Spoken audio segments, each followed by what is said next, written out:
Alright, we're live. Sorry, shit. Hey. Hate Hi, that. everybody. Hey, welcome to Ember Nights, everybody. Oh, I should. Uh, that's what I was gonna do. I'll tap. He's fucking it up. I don't mean to. I'm sorry, YouTube. I don't mean to do so many swears in the first 5 minutes, anyways. Oh, I love intros. Welcome to Ember Nights. This game is. If Oh, I hit the wrong button. it's not obvious, Kevin just has a fucking collection of roguelikes on his backlog that he just hasn't quite gotten to yet. I basically spent this whole week buying a bunch of like indie roguelike games because they were fun. I found a few tower defense one. I found some like real time strategy ones. I just got one that's like town simulator. And then my friend out of nowhere saw I was playing a bunch of roguelike games, I guess, and was like, "Hey, you should try Ember Knights." And I am having a fun time with it. So basically, this magical wizard guy has drained fire from this tree, which obviously I've restored a bit of power to. And you go into the rift, you get embers, and you repower up the tree. And then you Alright. get perks for doing so.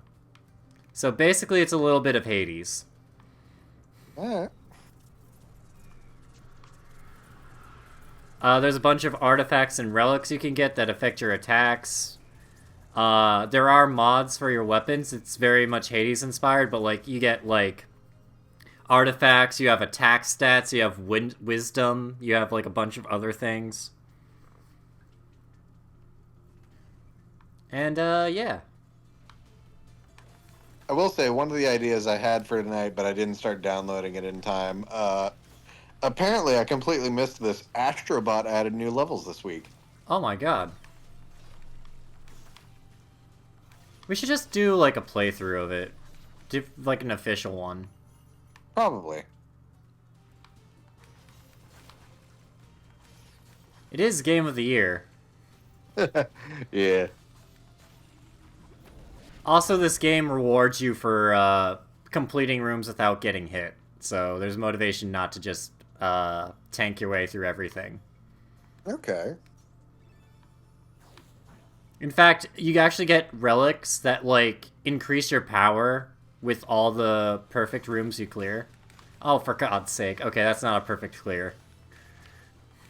That's fine. I'm just going to be annoyed severely.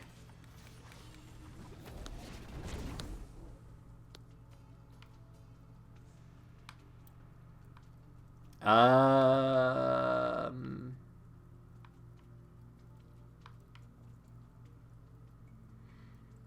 I mean, it's better than, like... I have a bad habit of spending gold. I don't have any healing right now, so I might as well just go with the Flawless Bracer. Even though I'd rather get the one that, like, permanently increases my health.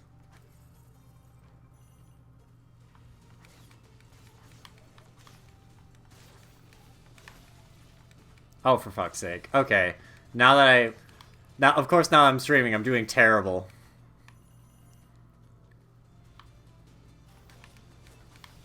Oh, and now this asshole's just gonna power up some enemies. That's cool. I mean, it's like the official rule of being a streamer. No matter how good you are off camera, the second you start streaming, you are going to be ass at that game. Yeah. Let me just fill up the stun bar. See, the only benefit of, like, that big guy powering up things is that they drop, like, little upgrade crystals. So now I have 5 more HP.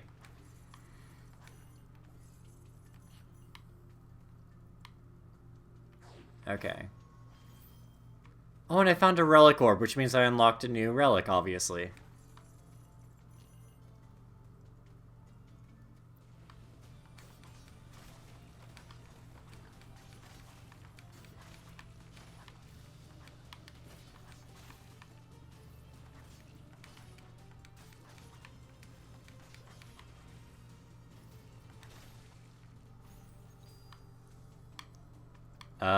Power crystal, power crystal.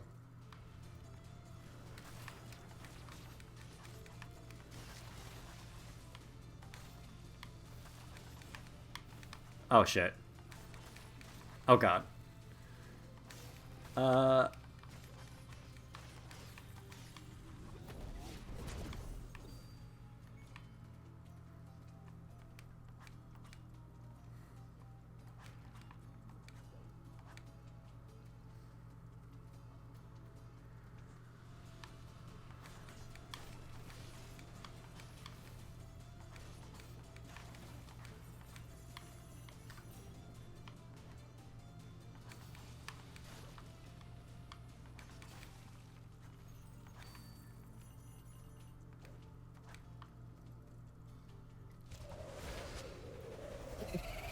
Oh, fuck. Okay. Not the vampire. I mean, the vampire one's actually not that bad to fight. Oh, wait, fuck, never mind. Of course I get hit.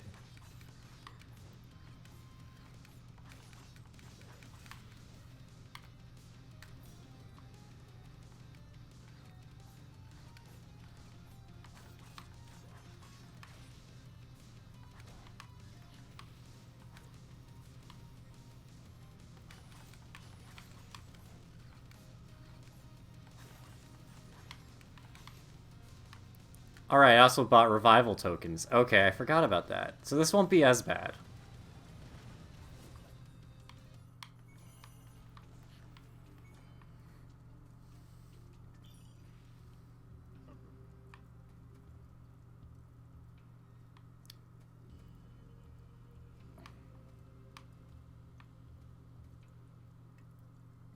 I might as well get the poison staff. Anyways.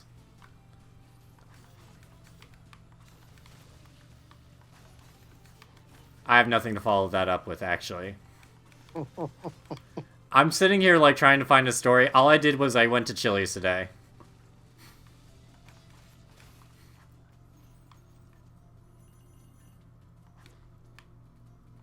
Chili's favorite restaurant chain of wizards everywhere. Oh, God.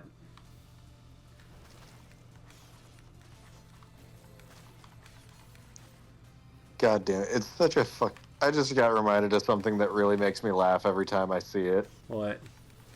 It's just people talking about, like, the complete disconnect at some point of. Oh, what's its actual number? Hold on. I have to double check because I can't remember it off the top of my head.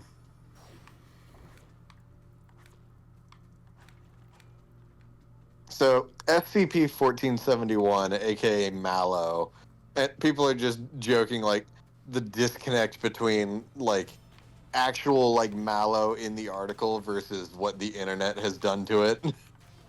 Oh, God. Context: Mallow is that creature with the canine skull that, like, appears in through a phone app that installs itself. Oh, great. The internet turned it into furry bait. Of course they did.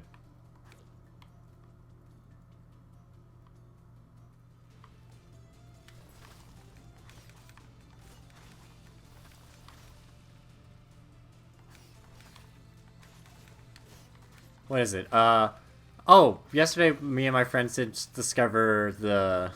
What is it? The magic of, like... The magic of, like, itch.io. So, I do know...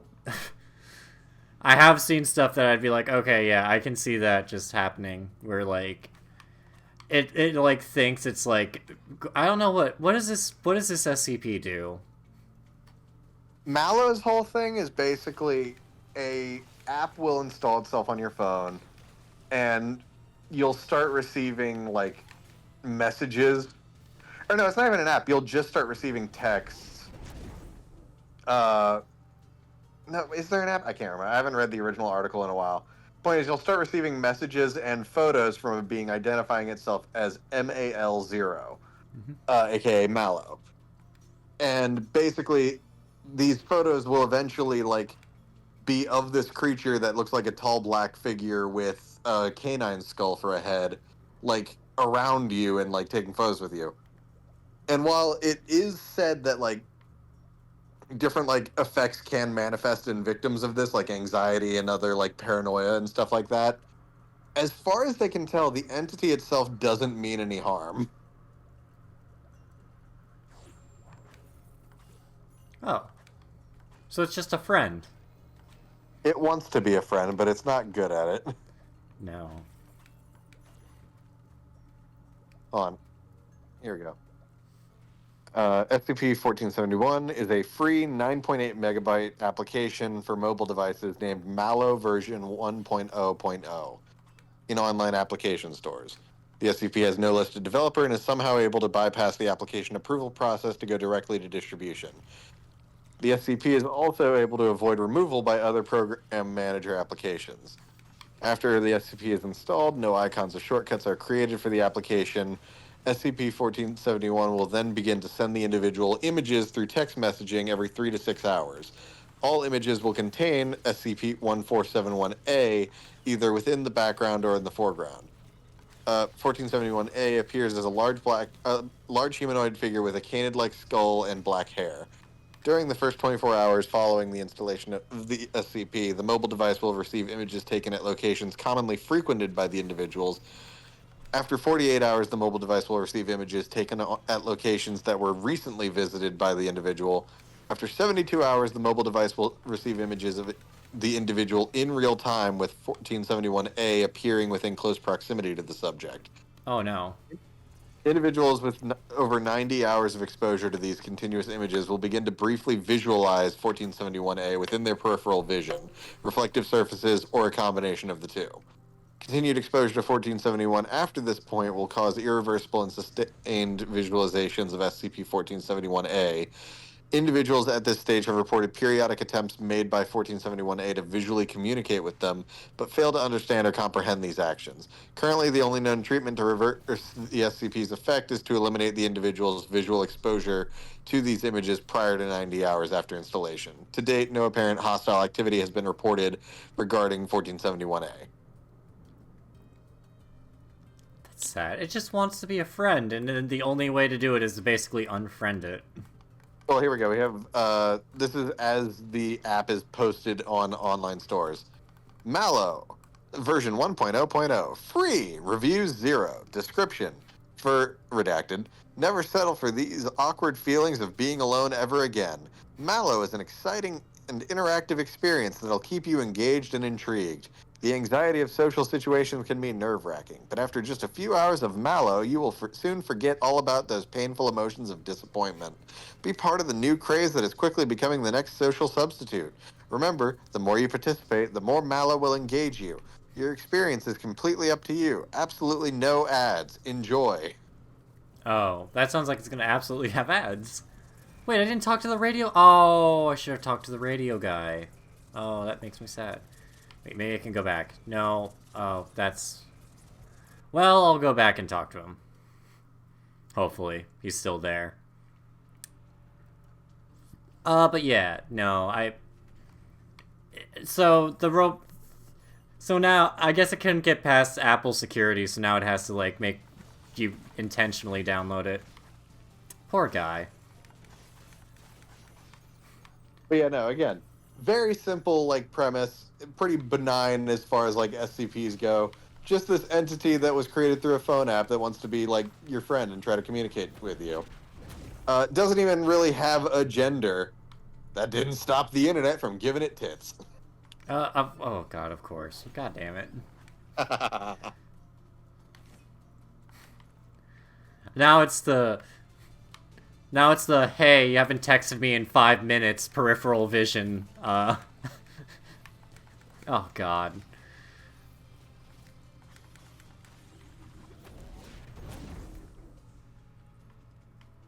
Skills crit. Whenever you do a perfect skill, gain 5 armor. Yeah.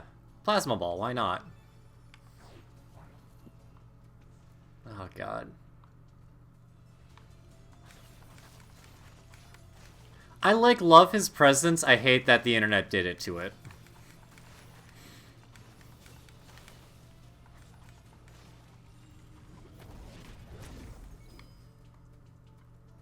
Oh crap, I could have gotten more gold. Shit.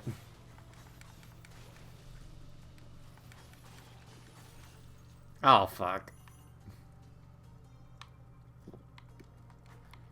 You know what? I'm tired of Ember. I'm going for gold this time. Oh, for fuck's sake. They did not. So, enemies shielded by, like, the main bad guy you see every now and then get a shield and fully recover health, so I'm annoyed. Oh, no. Yeah, they regain health and become more powerful than you could possibly imagine.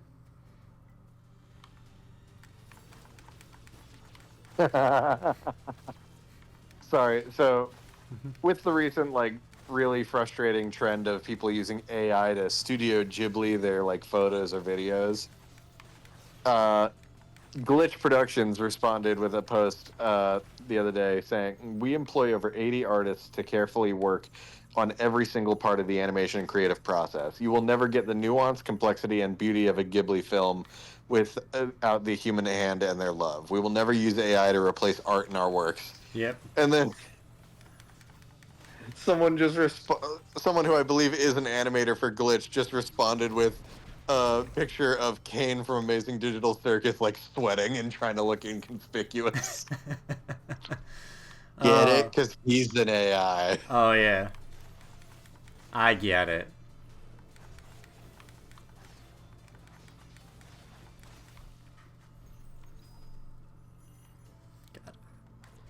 God, it's funny though. We were watching the Indiana Jones movies, and you know how they have those matte paintings Yeah. for scenes? I was like, oh wow, look, this is better than AI art. Where they have like the clearly like drawn like backgrounds, and I was just like, oh boy, oh god, I don't have poison skills anymore. That's right.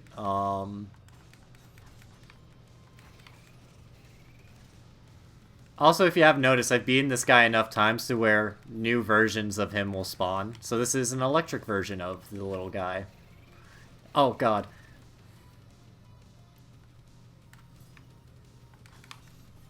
Shit, I didn't perfect this room. Now I feel like garbage.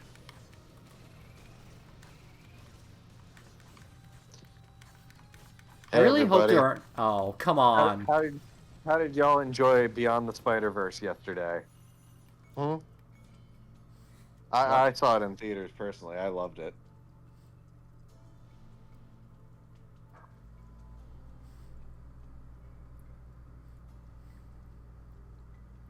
Oh wait, never mind. I was fucking wrong.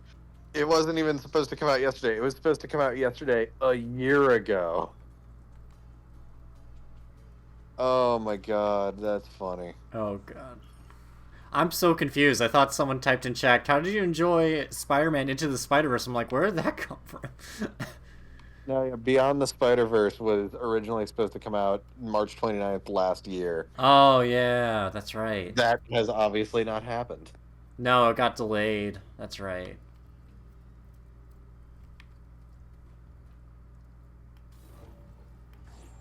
Screw it. Crit Katana. Let's go.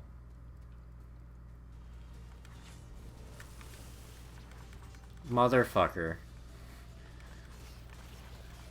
He can't keep getting away with this.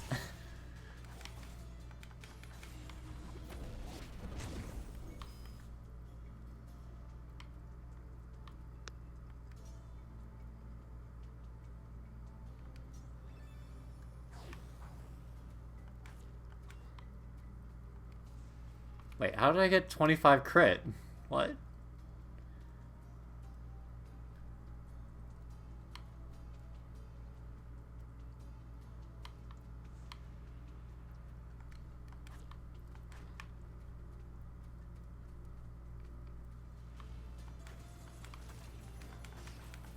Ah.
God damn it.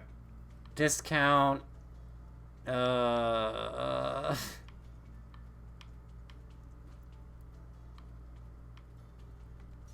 Discount. Why not?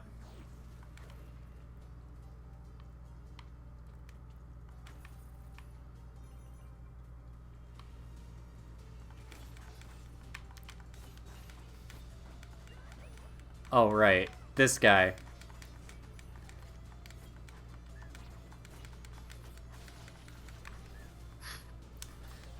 Get back here, you little shit. I don't care about any other enemy. I'm just gonna kill this gold goblin.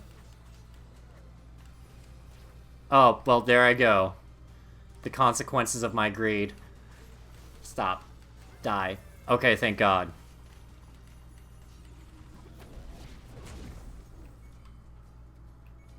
I don't understand why he's so happy when I defeat him. If he wants to be defeated, just stand still. Okay. So anyways.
Ah, crap.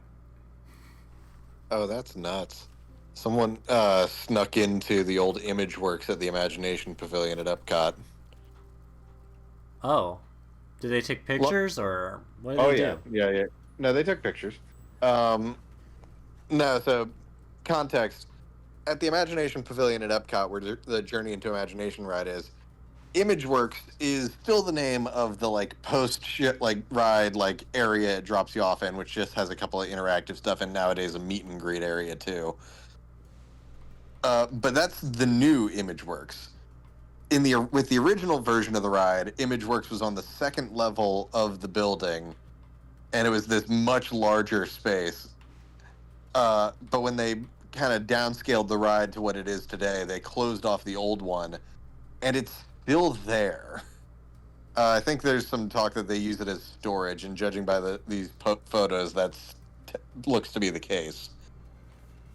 Because there's a few boxes and pallets in the background of some of the photos, but for the most part, it's still there.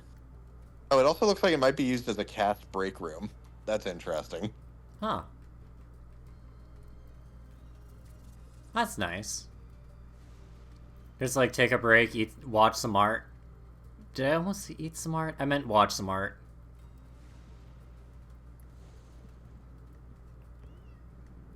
Oops.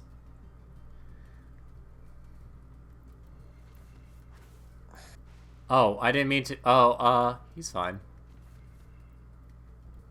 Did you hear about the one guy who got kicked out of FaZe Clan because he was going on and on of dick riding the Studio Ghibli AI trend? No, I don't really follow them like at all, honestly. I don't either, but this showed up in my feed and it made me laugh. No, I did watch a great CoffeeZilla video about how they scammed people with a charity donation coin. It's the reason why I just don't really dig into like a lot of celebrities, I guess.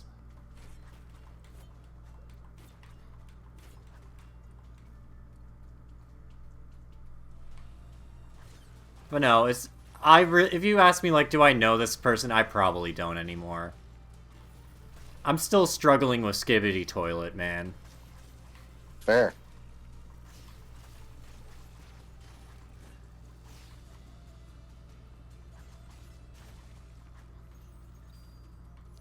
I was watching a TikTok on how this babysitter is watching a kid, and he's just watching some kind of Mr. Beast video at like different speeds, like first at 800 speed and then like 1,000 times speed, and that was the entire video. And I'm just like, okay, out of context, please tell me to watch something else. Because it's like, I don't have. Obviously I don't have a kid, so like the way I learn about what everyone else is doing is through like people who already are who like post about it, you know. Oh. And in a sense, that's an unhealthy way of doing it. Like, I don't know. I don't know what the best way. Bleh. But you know what I mean. It's like one of those things where it's like, unless you're like actually doing the thing yourself and like actually talking to people, that's just kind of how you learn. But you know what I mean. I don't know what I'm talking about anymore, actually. The point is, not everything you see on the internet is real. Do research or something. I don't know. Yeah.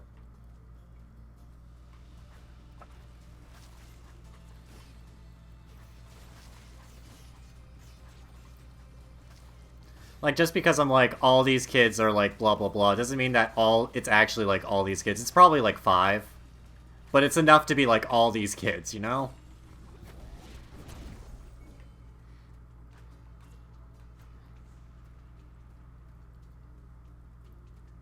Like, I serve a lot of nice people at work. Plenty of nice people. Some of these kids can't form a line if like we had an actual like red tape going out the door, you know? It's one of those. It's one of those examples.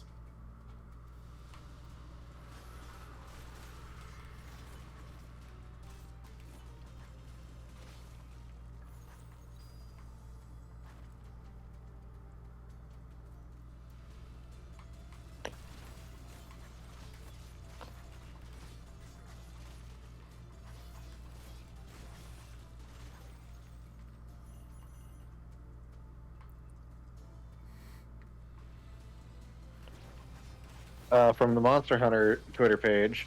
Also in free title update 1, Mizutsune can appear as a tempered 8-star quest with crucial rewards helpful for your in-game Artian weapon sets. Oh, Hunters will great. need to be hunter rank 41 and up to take on this hunt. Awesome.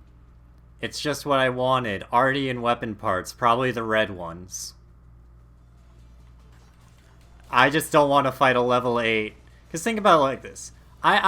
I have a lot of, like, investigations for tempered, Arc Veiled. I've been putting those off until I upgrade my armor. Let's Cause, see. So they put out a free title update roadmap here. So we've got free title update 1 that comes out this coming week. yep. Um, then April 22nd, they've got the Festival of Accord Blossom Dance event coming. April 29th through May 20th, they're planning the Arch Tempered Raydao. God damn it. Um, and then end of May, they for update 1.011, they've got a unnamed collaboration with another Capcom property, and just listed as other additional features as well. Dang it. And then after that, planned for summer title update 2, which will have an additional monster and a seasonal event. To think, if you thought Tempered Archvale is already hard, not Arcvale, I said Arcveiled, I meant Raydao. Raydao. Sorry, I'm still upset about all Arch the. Tempered Raydao is going to be a nightmare. Yeah, if you thought Raydao was hard, just imagine that there's a harder version of the harder version.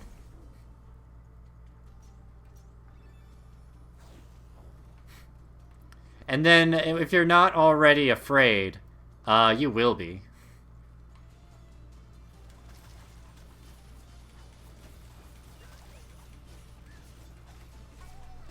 Oh my god. Okay, come here, you little gremlin. God damn it. Yeah.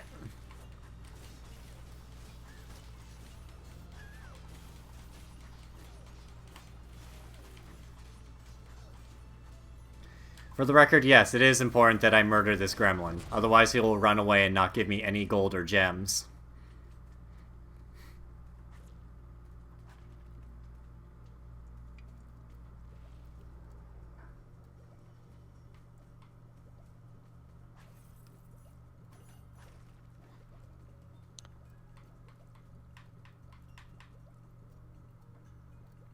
You know, why not? Eat up, little guy.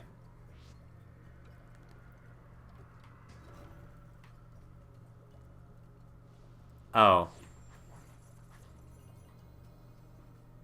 By the way, this slime thing I bought from a shop, and the shopkeeper was like, oh, actually I wasn't supposed to sell that, but, Oopsie daisy. yep. I paid 1 gold for it. How do you expect me not to buy it if I had to pay 1 gold, if you put a price tag for 1 gold? So I don't know if you've seen any of this. People are making fun of Morgan Wallen for how he left SNL last night. I saw that a little bit, yeah. How he just fucking walked out, but like at the very start of the credits, and then later posted a picture of his private jet saying "Get me to God's country." So people have just been taking the shit out of him because, like, dude, you didn't have to do the episode if you were going to be this much of a fucking whiner about it. Yeah, there was a lot of Um, debate. I'm sorry. no, you're good. But one of the ones that just made me laugh, it was someone in the front, like, middle seat of E.T. the Ride, so they're right behind the basket saying, "Get me to God's country." Oh, God. Oh, that got me. Sorry, continue. No, it's not it. No, I actually I was reading an article about it, and it wasn't, like, clear on, like, how he felt about it until he tweeted after or something.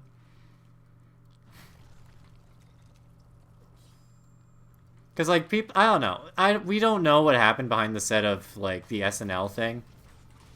Oh my god, stop. Please. No.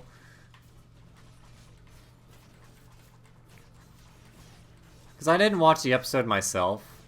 But, like, there's been a lot of speculation about, like, what was happening and whatnot. Who knows? But who really knows? Except for the people there, maybe. I think the tweet was, like, the weirder part of the whole thing. Like, it could have just been, like, he was, like, he could have passed the excuse of, like, oh, he just didn't really know where to exit, like, exit stage left or something. But, like, now that that tweet's out, it's like, okay, it's a whole thing now.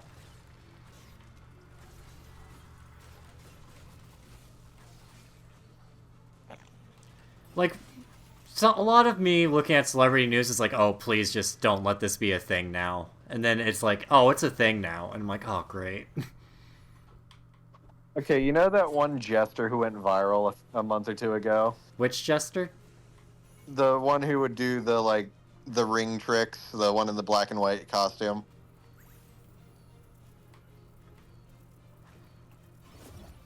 Seriously? I honestly know. Okay, point is, this creator, like, performs as a jester on camera, like, and does, like, just little, like, tricks, like, on camera and stuff like that. Earlier today, they made a post saying, I couldn't film today, so here's a cute flower pot plushie that I bought a few years ago. And it's a little, like, Flowey from Undertale thing that, like, wiggles around and moves. Yeah. And, like, plays music.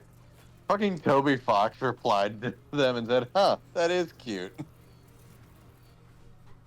And not only is the jester, like, super fucking shocked, like, but everyone in the comments like, boy, I swear to God, this is where you fucking come out of the woodwork for. Yeah. Also, oops, I deleted Deltarune.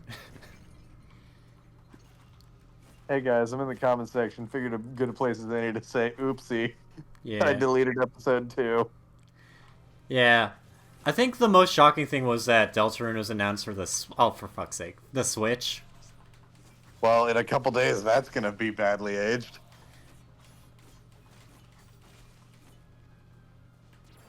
Oh, yeah, I guess.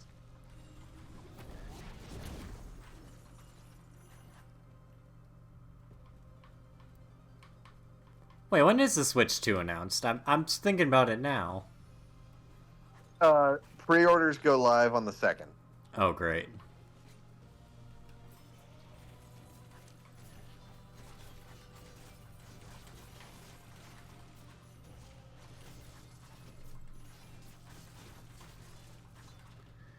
I don't like the Ice Palace. It's tough. It's complicated. Also, I'm trying to debate if this guy is like a face-down adventurer or if this is like an item bag person.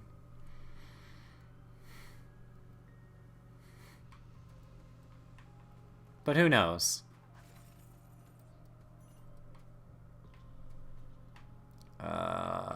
Wisdom.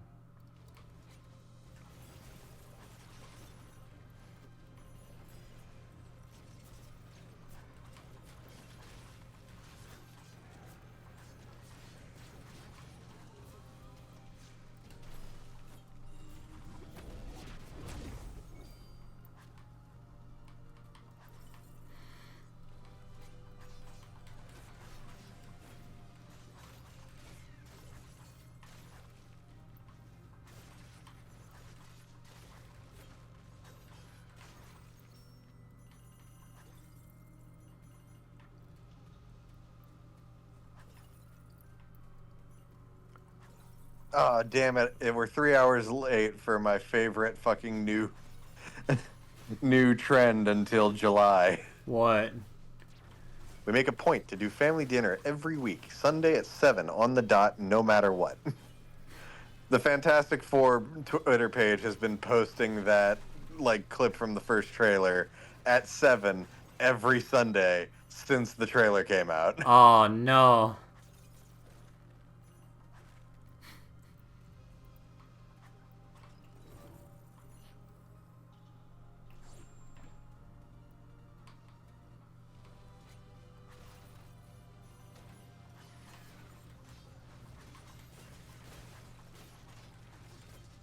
We have our first official poster for Wicked for Good. Is it the? This is gonna sound stupid. The musical? So they divided the movie into two parts. Wicked, that came out last year, was like the first act Yeah. of the musical, and then Wicked for Good is going to be the rest of it, and it comes out on the 21st November, 1 year like to the day from the release of the first one. Yeah. My mom kind of spoiled it a bit for me because like my mom hasn't seen the musical, my brother has seen the musical, and my dad is like making speculations at the end of it, right? Mm-hmm. So my mom looks up the ending of the musical and is like, "You know what? I can't say anything, but your father, he's a little bit on the nose about something." And I'm like, "So, he's right." Is what you're telling me. I mean, look, I feel like you can comfortably talk about it because it's based on a musical that's been out for years. I, like, personally already very much know the plot. Just go ahead. I actually don't, but he's like, "Oh, they're probably just going to use a shrinking spell on like the witch and then oh, she's probably going to survive or something." Oh, yeah, no, yeah. Again, spoilers for the musical that's been performing, like, as one of the most popular musicals of all time for years. Yeah, no, in Wicked, Elphaba doesn't die. Like, she doesn't really melt. They basically set up that the water makes her melt thing was propaganda spread by the wizard. Yep. And then of course they try to keep her as dry as possible for some weird reason, you know. But that's very stupid. Do you think they'll? Because that makes I don't know. Maybe this is really dumb, but do you think it's like the? You know how those guys made the parody play of Aladdin after they're like, that tiger just committed a war crime. First off, you're thinking of Twisted, which is not only a parody musical of Aladdin, but of a parody of Wicked. It's by What? Starkid. What? Yeah. Oh well. Twisted is literally a parody of Wicked. It's literally what if we did Wicked but with Jafar? Oh god.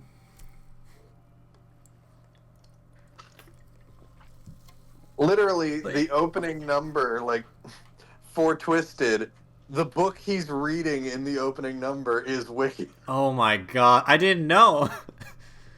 I forgot to look at the video. You've struck a point because Twisted is my favorite Starkid musical. Yeah. I'm sorry. I was like, what do you think someone saw the bucket of water and was like, why does she keep water around if she's allergic to water? I'm not putting it lightly, but like, you know. Oh, Yes, I didn't.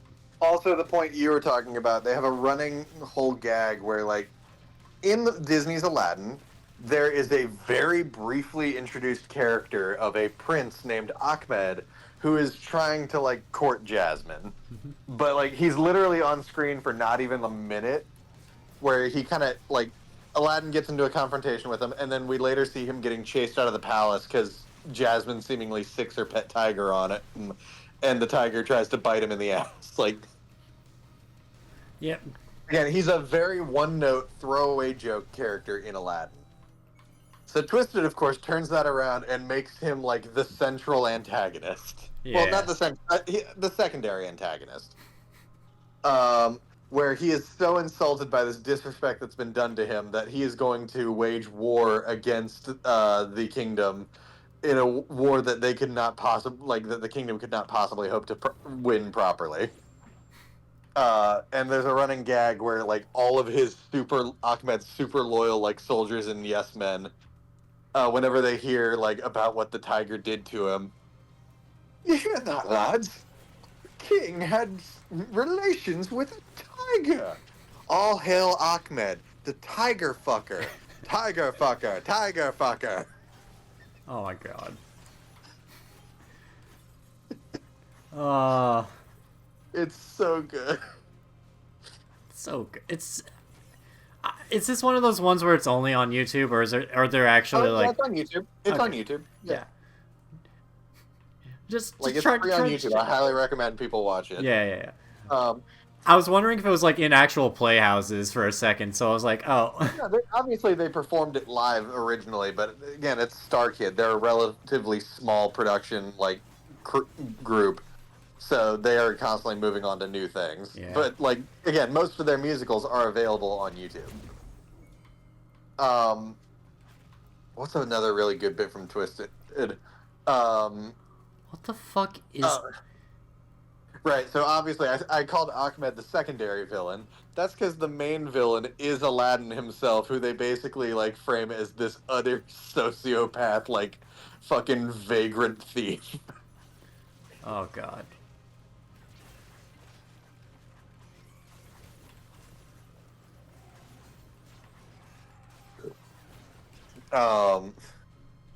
Ah shit. Okay. Like there's this great bit where like there's a running gag where Aladdin keeps talking about like how tragic his backstory is and how he became an orphan at the tender age of 23. Oh god. But it's basically revealed later on like the dude's fully off his rocker, that he's the one who killed his parents in a fit of dissociative identity disorder. Oh god. All because they did the horrible slight to him of trying to make him get a job. Oh, the cowards. The audacity of them. Getting a job, please. So let's see, what are some good Aladdin lines? Oh, hey, little orphan kids, you want some bread? We do, sir. We're so very hungry. Fetch, you fucks! Throws the bread. Oh god. Goes up to the guy he stole said bread from. And is like, please, sir, you already robbed me once this morning. Yeah, you gotta stop putting raisins in it. I hate raisins. Yeah, I was telling my monkey about it, and he thinks we should just kill you. And I'm like, no, monkey, that's crazy. But then I'm starting to think, yeah, no more fucking raisins. It's such a dark but like funny bit. It's so good. Let's see. They have a whole musical number where like Jafar is faced with other Disney villains, where they basically also give them like a twist of like how they were secretly not like the bad guys in their own story, with the one exception being Cruella de Vil. They're like, no, we have no excuse for her. Yeah. Oh my god, no. Puppy murderer? Yeah, no, she can die. Like they're all like kind of doing like their only wish, like the song like builds with all of them overlapping, my only wish, and then Cruella just busts in, I only wish to make a coat made out of poppies. Oh my Disregard that. Yeah, just ignore her. She's now part of the circle.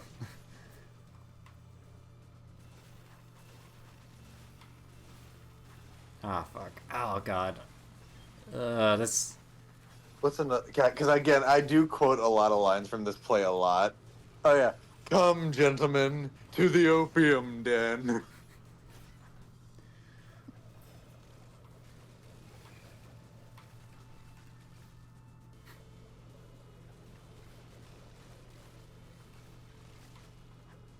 Uh, Frankly, Star Kid has a shit ton of like really fucking good musicals. The funniest to me is whenever like the most interesting to me is whenever they delve into like horror comedy. They have a whole series of musicals called the Hatchetville musicals because they all take place around the same town. With one of my personal favorites called Nerdy Prudes Must Die, where when a group of like high school losers act, like a prank with them goes wrong and they end up accidentally murdering their bully, said bully gets magically resurrected and starts hunting them down as a zombie monster.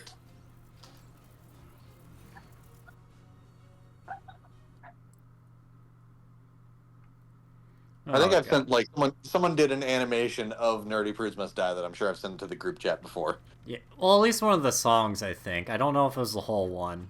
I think it was the title song, specifically like one of the most memorable parts where he basically corners one of the nerds, Richie. Uh,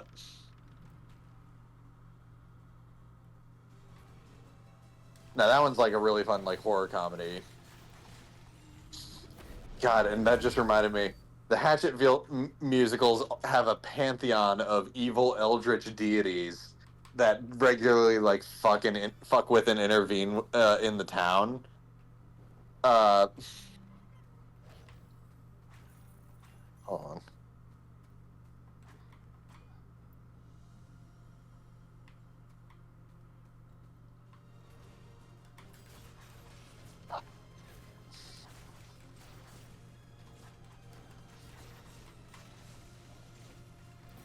Let's see.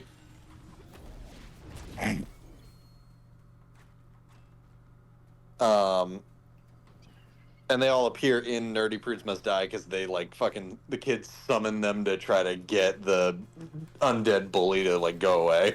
Oh, yeah. Eh, But I'm trying to see where is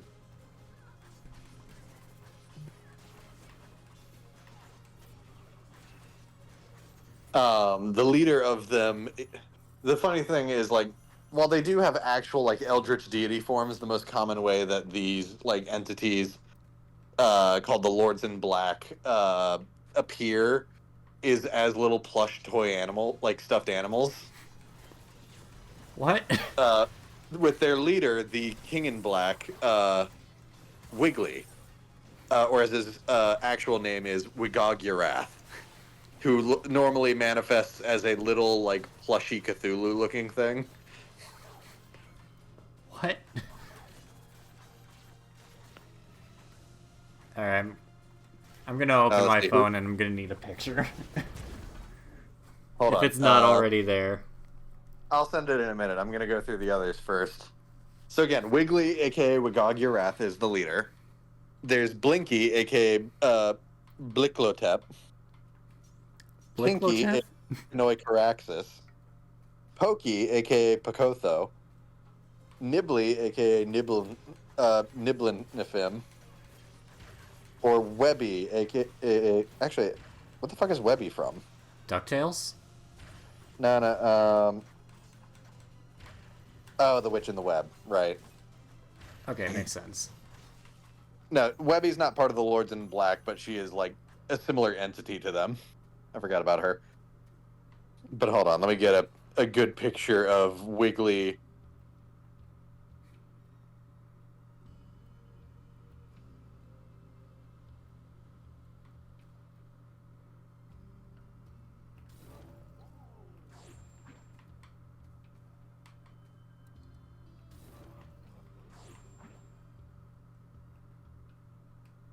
Yeah, there's all their plushy forms.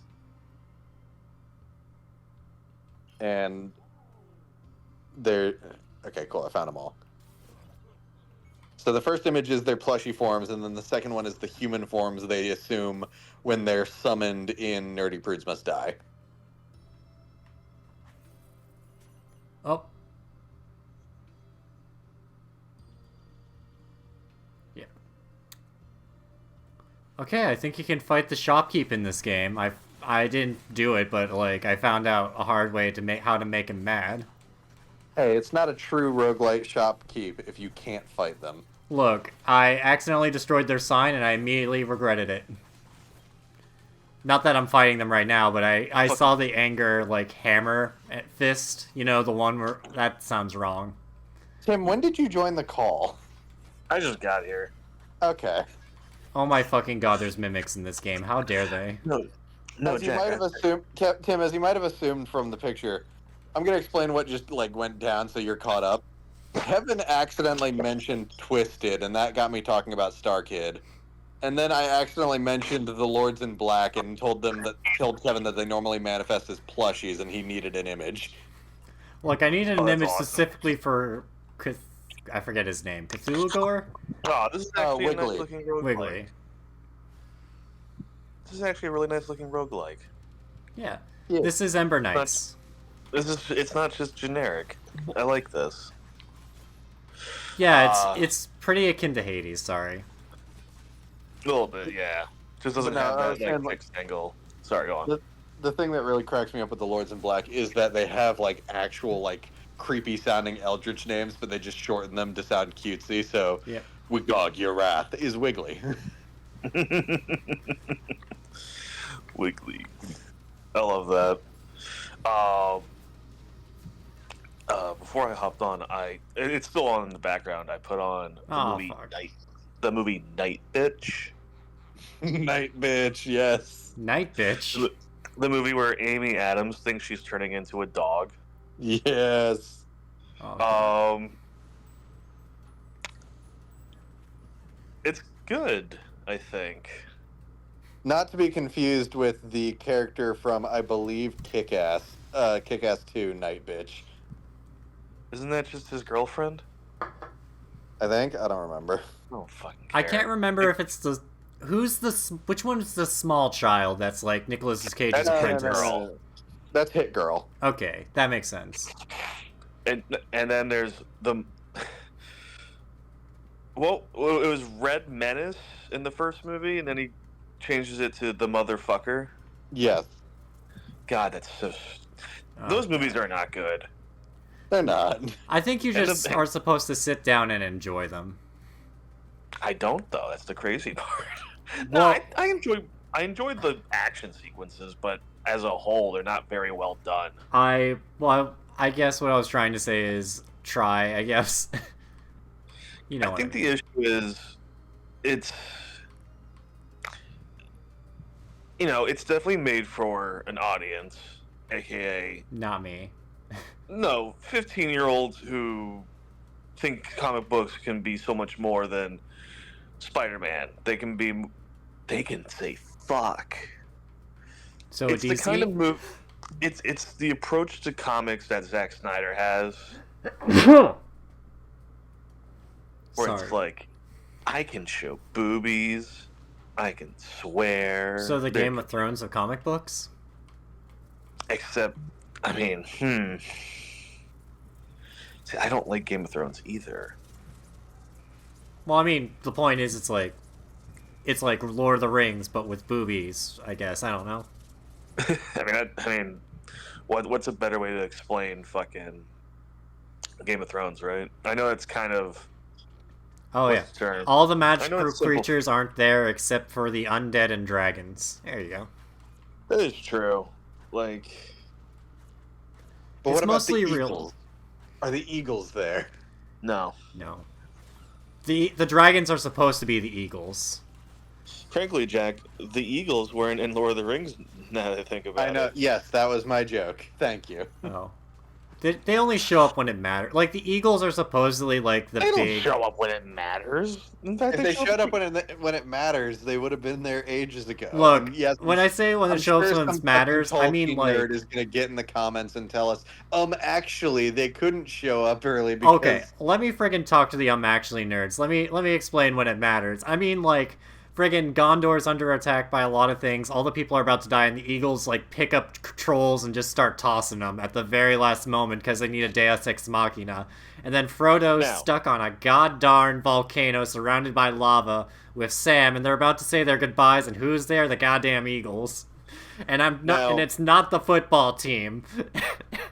I don't know. how disappointing would you be if that was just the Philadelphia Eagles? Honestly, I'd be impressed if I saw the Philadelphia Eagles charging across lava. I'd be like, oh Like, my how God. the fuck did y'all get this far? We just won the Super Bowl. Anything's possible. Friggin' grabs a football, dunks it on top of a cave troll head. And I'm not saying it's the current Philadelphia Eagles that show up. No. It's every single one in their prime showing up. Oh my Okay, that I could maybe believe. Oh, That God. would be horrifying if they It's all like showed up. it's Just like an this. army of in their prime Philly players. It's Avengers Endgame, but with the Eagles specifically. That's so lame. But it's so funny. Wait. And then just when they think their back's against the wall, Jalen Hurts doesn't know what's going to happen. And then all of a sudden, a portal opens up, and the 70s Flyers players come out. That's when you know you're fucked. Oh God. No, Gritty leads the charge. Of course. No, Gritty's the Hulk. Okay, hold on. Going back to what I was talking about, because I was specifically explaining the Hatchetfield musicals, Yeah. and basically almost each of them, at least with the earlier ones, it was eventually revealed that the driving force of whatever's horror thing is going wrong in each Hatchetfield musical was the work of one of the Lords in Black. The biggest example of this is the musical Black Friday, where like the entire town is going literally rabid for this hot new toy called Tickle Me Wiggly, and well, after what I just explained, you can probably guess where that goes. Mhm. Wiggly himself basically put little pieces of him into these plushes that slowly drove everyone mad and made them literally kill each other for this toy. Wiggly. Let's see, which one was Blinky involved in? Oh God. Okay, Watcher World, that was her. But she was also... No, yeah, that was her main one. Tinky was... God, which one was Tinky? These all sound like you're talking about Teletubbies and not Eldritch Horrors. Yeah, I was about to say, these sound like Teletubby characters. But then I said Time Bastard. Yeah, that's my favorite Teletubby character. Nibbly was in Honey Queen. And then Pokey, I did know this one, was the driving force behind the guy who didn't like musicals. Yeah. Mm-hmm. Look, it's like the Pac-Man ghosts. You got Inky, Blinky, Pinky, and Sue, or Clyde, depending on which version you have. The guy who didn't like musicals' whole setup is basically invasion of the Body Snatchers, but the Body Snatchers all break out into song at every chance. Love it. Also, I was just watching Drew Gooden's video about SNL movies. He got to Blues Brothers 2000, and he made a point that it's a musical that doesn't know how to pace its musical numbers right. So you have a solid 15 minutes where it's just song after song of songs that are just not that good. Oh, fuck. Don't get me wrong, like, you shouldn't expect a musical to go super long without another song, but, like, have some breathing room. I love Vivian Wilson taking every chance to take the piss out of her dad. Most recently, I guess she was on Hassan Piker's stream, and in regards to all of Elon's claims of being a pro-level gamer, said he was a bronze Torbjorn main. He was fucking dog shit. Oh my God, no. That's the most brutal thing you could ever say. Some people are actually buying Assassin's Creed Full Sail because they sponsor. I don't we don't associate ourselves with the guy because like he's going through some stuff. I don't know what the whole deal is, but like supposedly Hassan was paid to play it, and then this other guy got on him, and then Elon Musk chimed in for some stupid reason, and then Assassin's Creed, like Ubisoft social media developing, was like, I saw this. This was great. Yeah. it was just like, didn't you pay a guy to play? How's the guy playing your Path of Exile 2 account or something along the lines? Yeah, no, exactly. Oh, there's no recovery from that. So now everybody's gonna buy a game that. So everybody was like, No, one of the comments was like, I was gonna wait for it to go on sale. I've heard that like Shadows isn't that bad. Yeah. That's the thing. It's kind of just there. Well, no, I'm sure it's a good game. I'm just so burnt out about Assassin's Creed that I'm not touching it right now. I might pick it up later down the road. Not touching it right now. Nothing to do with the quality of the game itself, because again, I've heard relatively positive things. I'm just burned out with Assassin's Creed at the moment. Yeah. That's the thing. The past few Assassin's Creed have been fine. It's just that's a lot of the same game. Honestly, I've been kind of struggling with the new Assassin's Creed games, because, like, you know how in Pokemon, world scaling is, like... Or Pokemon Scarlet and Violet, world scaling is, like, easy or something? I don't remember exactly the term, but, like... Level scaling was weird. Yeah. I've had that problem with Assassin's Creed Odyssey, where, like, I will be in an area that's supposed to be level 10... And then all of a sudden, a level 40 warlord's like, hey, I'm here for some weird reason. I'm going to ruin your day. I'm not going to lie. I haven't played it, but I do want to try Valhalla. And that's just... It's not because it's an Assassin's Creed game. It's just because it's a Viking game. Yeah, it's... That's the fun part about the newer series of Assassin's Creed games. What part of history do you want to go back to? Yeah. That... Because they're wrong, like, they're all about history, but, like, the newer ones definitely lean more into that part of history they're in rather than the assassins themselves. I don't... For some weird reason, I was expecting Metal Gear Solid 5 more, like, stuff where, like, sorry, there's a little spider that hopped out of a little thing and attacked me, ruining my perfect room, fucker. Anyways, there was something... I have to recover a second. I thought it was going to be, like, more like Metal Gear Solid 5, where, like... You would raid places, and then you would get resources for, like, your base or something like that, you know? Because, like, it's Vikings, right? There might be, like, a... It's not really that. It's more like you raid places for supplies, but, like, you don't really build on the places you raid. You just kind of raid them every now and then, and you get stuff. That style of gameplay? I don't know. I wasn't really blown away by it. It's my problem, probably, because I didn't really like it, but, like, other people have different experiences. That's just how it goes, but, like, for me, I just haven't been very nice to the Assassin's Creed games. I mean, don't get me wrong, like... I mean, we can all agree the best one is 4. Oh, I haven't played that one, though. Come on. You haven't played Black Flag? I'm like the worst person to judge these because I'm not a big Assassin's Creed fan for some weird reason. Let me put it this way, Kevin. Every person I know who's either is a diehard fan or is even just a casual observer of the games has agreed Black Flag's kind of the best one. Yeah, no, that's because it's a fucking pirate game. Yeah. Yeah, but I also have to get through this Yakuza pirate game. You do. I have to. I've played a lot of it. I just got roped into Monster Hunter because obvious reasons, but, like, I gotta play more of that. I mean, more obvious aspects of me preferring Assassin's Creed based off of, like, whatever time period it is set in. I was very excited for Assassin's Creed 3.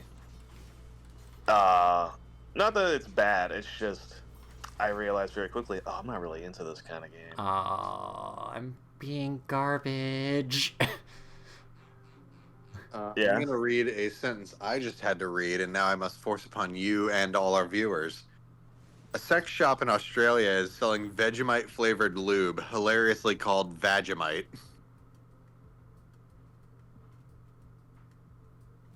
Here's the thing. Stockpiles it into... Goes on. Never mind. Go on.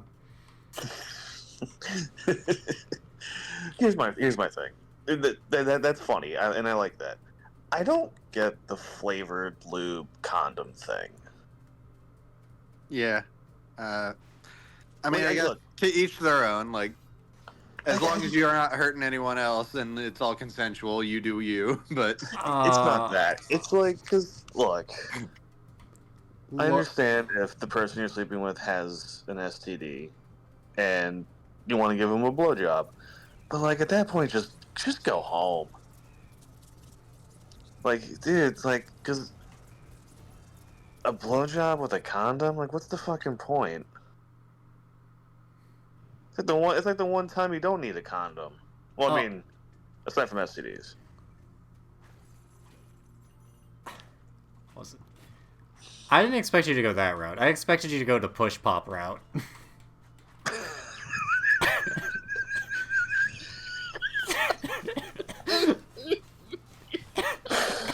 was not at all ready for that. Look, I have my moments with these jokes.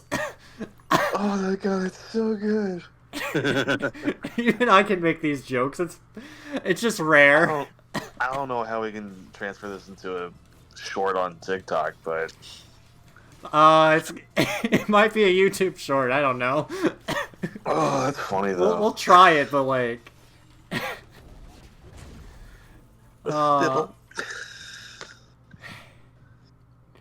be right, bruh.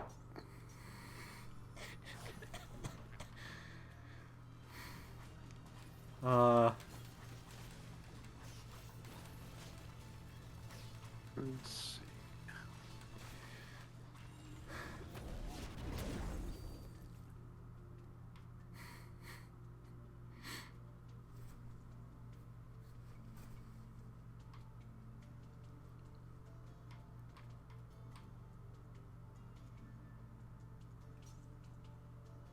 Oh wait, no, I can get Confined Fury. I have a Wisp spell.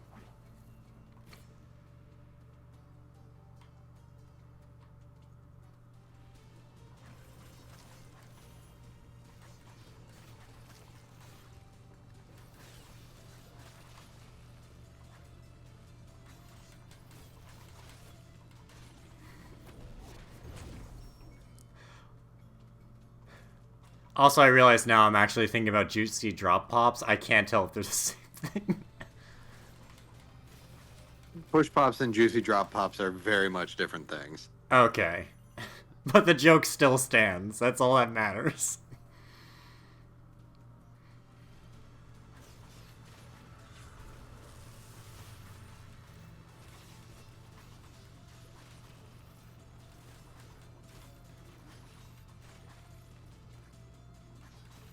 I'd like to apologize to my mom and dad in case this is the one episode they decided to watch.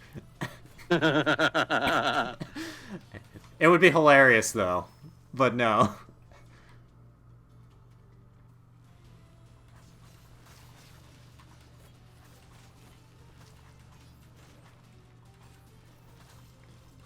No, it's funny, because, like, the guy who, like, runs the apartment is, like, friends with my dad. So, like, every now and then they'll be like, oh, yes, how's, like, whatever your father's doing? Like, oh, he's doing alright, you know? But it's always awkward because he always addresses me as Mr. Roberts, and it just doesn't feel right. Mr. Roberts was my father. It really does. It bothers me that way.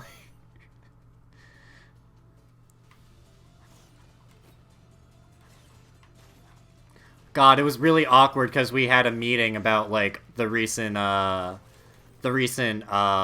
budget cuts, right? And then they were talking about, like, there's, like, a series of, like, steam tunnels all over the place where I work. Mm. And they're like, oh, your father would know. And I'm like, thanks for outing me. In the middle of this meeting with, like, a bunch of the dining people. Because my dad kind of holds, like, a higher position about where I work. So I'm like, oh, now this is awkward now. What's awkward now? Kevin's a nepo baby. Yeah, Yeah. my coworkers have made that joke already. It's fine. How are you a nepo baby? My dad is like one of the higher ups of like the Like near the without place of going where into I work. details on stream, yeah. It's really Yeah, tough. no, you're a nepo baby. Thanks. Hey Kevin, I'm a nepo baby too. Well, I mean not anymore, but I He live in was my. a nepo baby. not quite. But yeah. Yeah.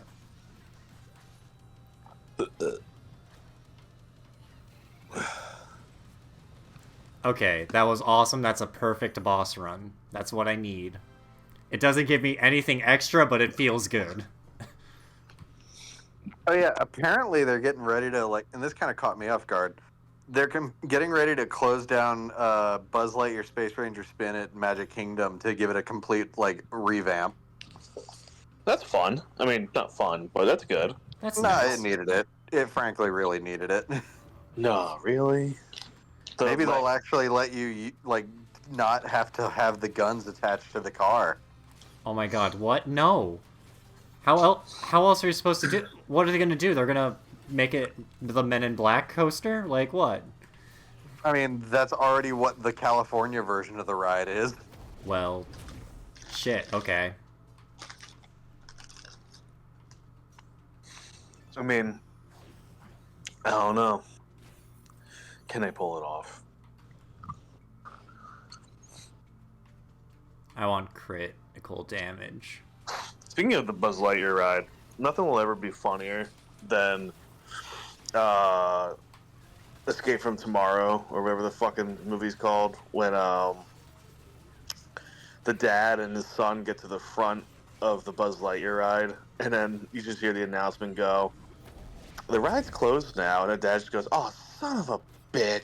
Yeah. And meanwhile, Because of how they filmed the movie, all the people around them are looking at them like they're fucking weirdos for turning around and leaving the line when they're almost at the front. Yeah. yeah, no, exactly. Context for like those at home who don't know, Escape from Tomorrow is a really bad movie where the guy who filmed it incognito with like home video equipment at Disneyland and Disney World without the like Disney's permission. And he tried to frame it like he was some like bold auteur who was defying the mouse, but he just made a really pretentious movie that says nothing. Yeah, and don't get me wrong, the whole filming on Disney property without their permission thing, baller. Everything else, oh dude, you wasted that. Yeah. Like, is what's the final movie about? Is it about the like evils of Disney? No, it's about a guy who hates his wife, like getting fucked with by a bunch of people at Disney, but who are not directly associated with Disney. That's the funny part, right? Like, they're just other people who Like, are at the work. none of the people doing evil, like weird shit work for Disney. And the hazmat team coming in to take care of the dead bodies. Yeah, no, that is a thing Disney does, but like, what do you want them to do? Leave a dead body there? Again, it's a bad movie that thinks it's way like smarter than it is. No, I think if he was smart, he could have made a compelling movie. Not a good one, but a compelling one. My head now just pictures like the Monsters Inc. hazmat suits. Like again, to give you an idea of like this guy's thought process, the movie opens with a guy riding Big Thunder Mountain and just getting randomly decapitated in a way that doesn't make sense. It's very funny though. Oh god. You know what? I'm sorry, it's not funny because I have to remember, it's not a Ben Stiller comedy. Yeah. Oh my god, that's the funniest. Like just the director on the like interview circuit, like getting really upset at like the interviewer saying, "So it's like a Ben Stiller comedy." Oh my god. So fucking dumb. I mean, it's also dumb on the interviewer's part. Oh, Ah. So I know you and I have seen Tony Goldmark's review of this, but speaking of someone who's friends with Tony Goldmark, Charlie Callahan, aka Theme Snark, just put out a new video a couple days ago of "We have theme park attractions at home," which basically like home releases of footage of theme park rides yeah. and stuff like that. Which, like, I kind of get that, but also it is a little weird.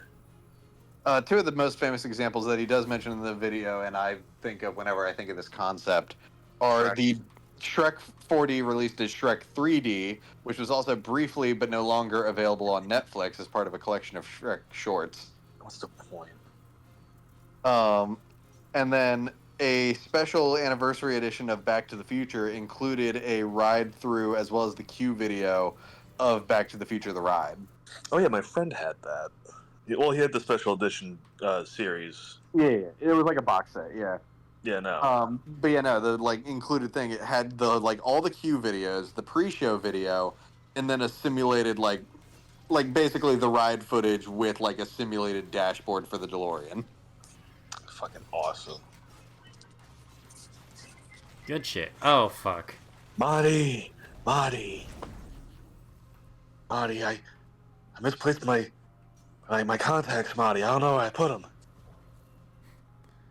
Whatever you do, Marty, don't move. I like that's a plot to the Thousand Year Door. Like, you literally can't get past this one person because they lost their contacts, and then you accidentally step on their contacts. And so they just won't let you through until you get them another set of contacts. I love that. Well, you know, Doc's freaking out about his contacts, and you just hear a crack sound. It's like, what did I just fucking say? Marty, no! And then he looks at the photo, and and Marty's fading from existence. He's like, dear God. Yeah, no. So you thought of Marty stepping on him. Meanwhile, I'm just thinking in the background, you just hear an obnoxious laugh and see Biff Tannen stomping on the contacts. Oh my God. How did Biff even see it? Aren't them shit supposed to be hard to see? Oh God. Here's the thing, I've never had to deal with contact lenses. Yeah. So, like, I don't know how hard they are to see when you drop them. But according to everybody, they're fucking invisible. God damn it. No, they're basically crystal clear. Jesus. You need a pure... Marty! I couldn't find my contacts, so I went back in time and got my contacts from the past to find my contacts here. Doc, I think I know what happened. You see the DeLorean just like through the car, through the wall in the house.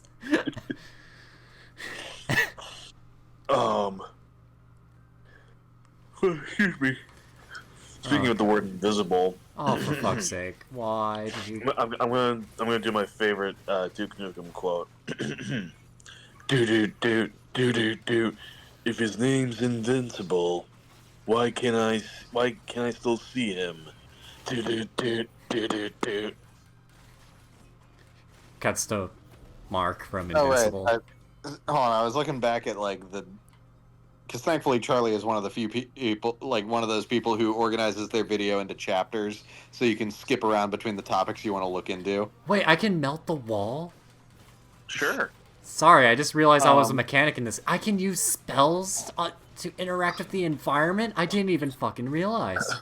Sure. No, but I did like that he took because I honestly wouldn't have even thought about this if I was just thinking we have theme park attractions at home. He looked for like merchandise that recreates aspects of a ride, and so two of the examples he used were like at D23 last year they released a like scale model of the Starspeeder 3000, which is the ride vehicle from the original Star Tours, that has a little figurine of Captain Rex and R2 and plays like clips of the original ride film on the screen inside of it. Now, mind you, these clips are incomplete due to the fact that like the processor on that thing would probably explode if you tried to run the entire like length of the ride film at once. Yeah. But it's still like a neat little like thing that they put together.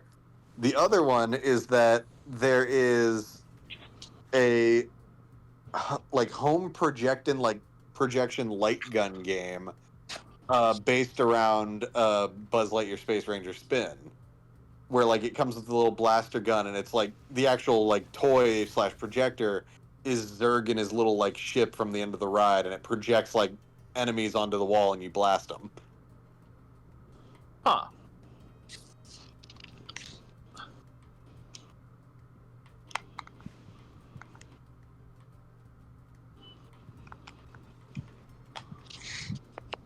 Oh my god.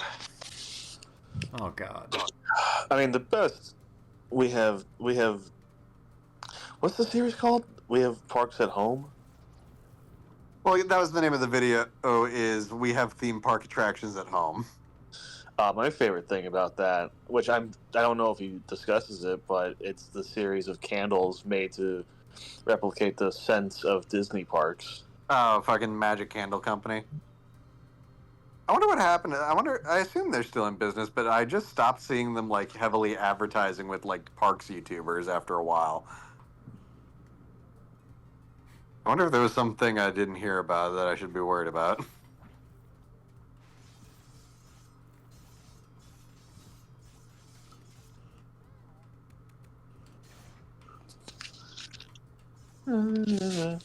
I turned off Night Bitch and put on Yu Yu Hakusho in the background because they're taking it off Hulu in 2 days. Okay then. Yeah. It's an anime I've been trying to finish. You have to understand, I'm terrible with TV shows, so even if I really like a show, I will not finish it at a timely Yeah. manner. I still have yet to choose a streaming service. I've just been stuck on YouTube videos. Hulu, for the most part, has I a lot of the stuff I really like. I guess. Yeah. I think your best bets really are Hulu. I hate to say it, but HBO Max still has a lot of really good stuff on it. Don't get me wrong. Despite the company, they still have good stuff on there. All right, That's just thankfully, as far generally as I how can it tell, there goes. wasn't any like scandal with Magic Candle Company that I didn't hear about. So they're still in business? Yeah, they're still going. Alright, Let's see. Hold on, I'm gonna go sort by new arrivals. Here we go. What do they got? Peacock's kind of underrated as a streaming service. I What like a does lot of Big Thunder Mountain even smell like? What? mountains.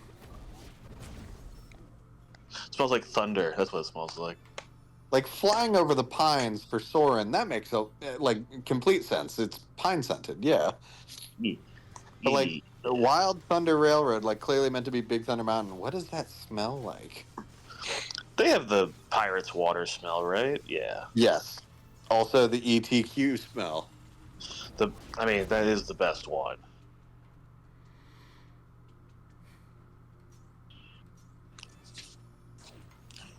Alright, now the real fun begins. I need Jack, ice cream. do they have a monorail smell? Some vomit at the end of the night to just send you home.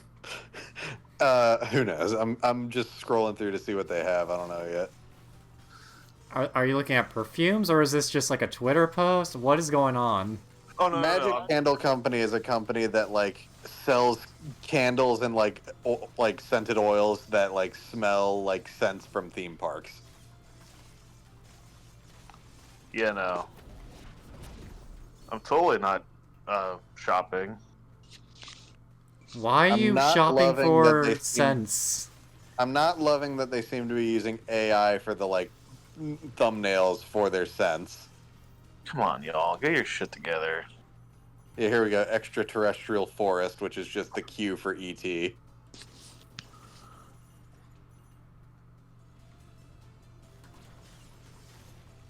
Pineapple whip. That sounds delicious.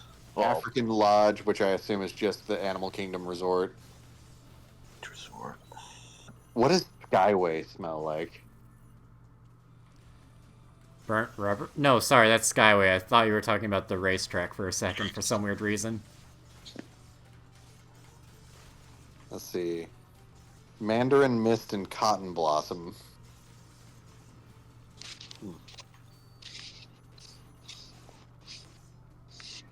Ooh, churro scented.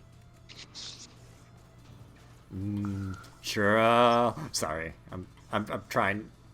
Yeah. Please no.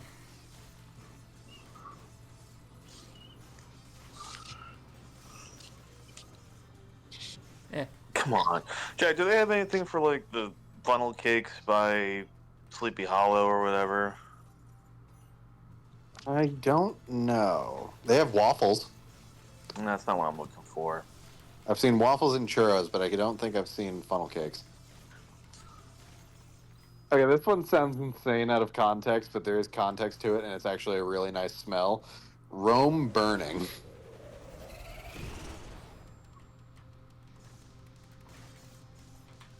No response to that? I'm just No, like, okay, sorry, whatever you say, man. No. I have heard the scent of rose burning on that ride does smell No, really Rome burning, as in ancient Rome. good. My mistake. Wait, did I say aroma? You said rose. Did I say rose? I thought I said You said Rome. rose. Jesus. It is very close to Rome. No, I'm thinking on multiple things at once. My mistake. No, you have told me that the smell of Rome burning is very. It makes me sound like such a psycho. Jack was there when Virgil did it. Now, context for those who are not like theme park losers like I am. Uh, the ride Spaceship Earth at Epcot takes you through like the history of like communication. And at one point they mentioned how like when Rome fell and the Library of Alexandria burned, it did a lot of damage to that. And there's a like very weirdly pleasant smoky smell that they pump into that part of the ride. That's funny. They think the Library of Alexandria was real.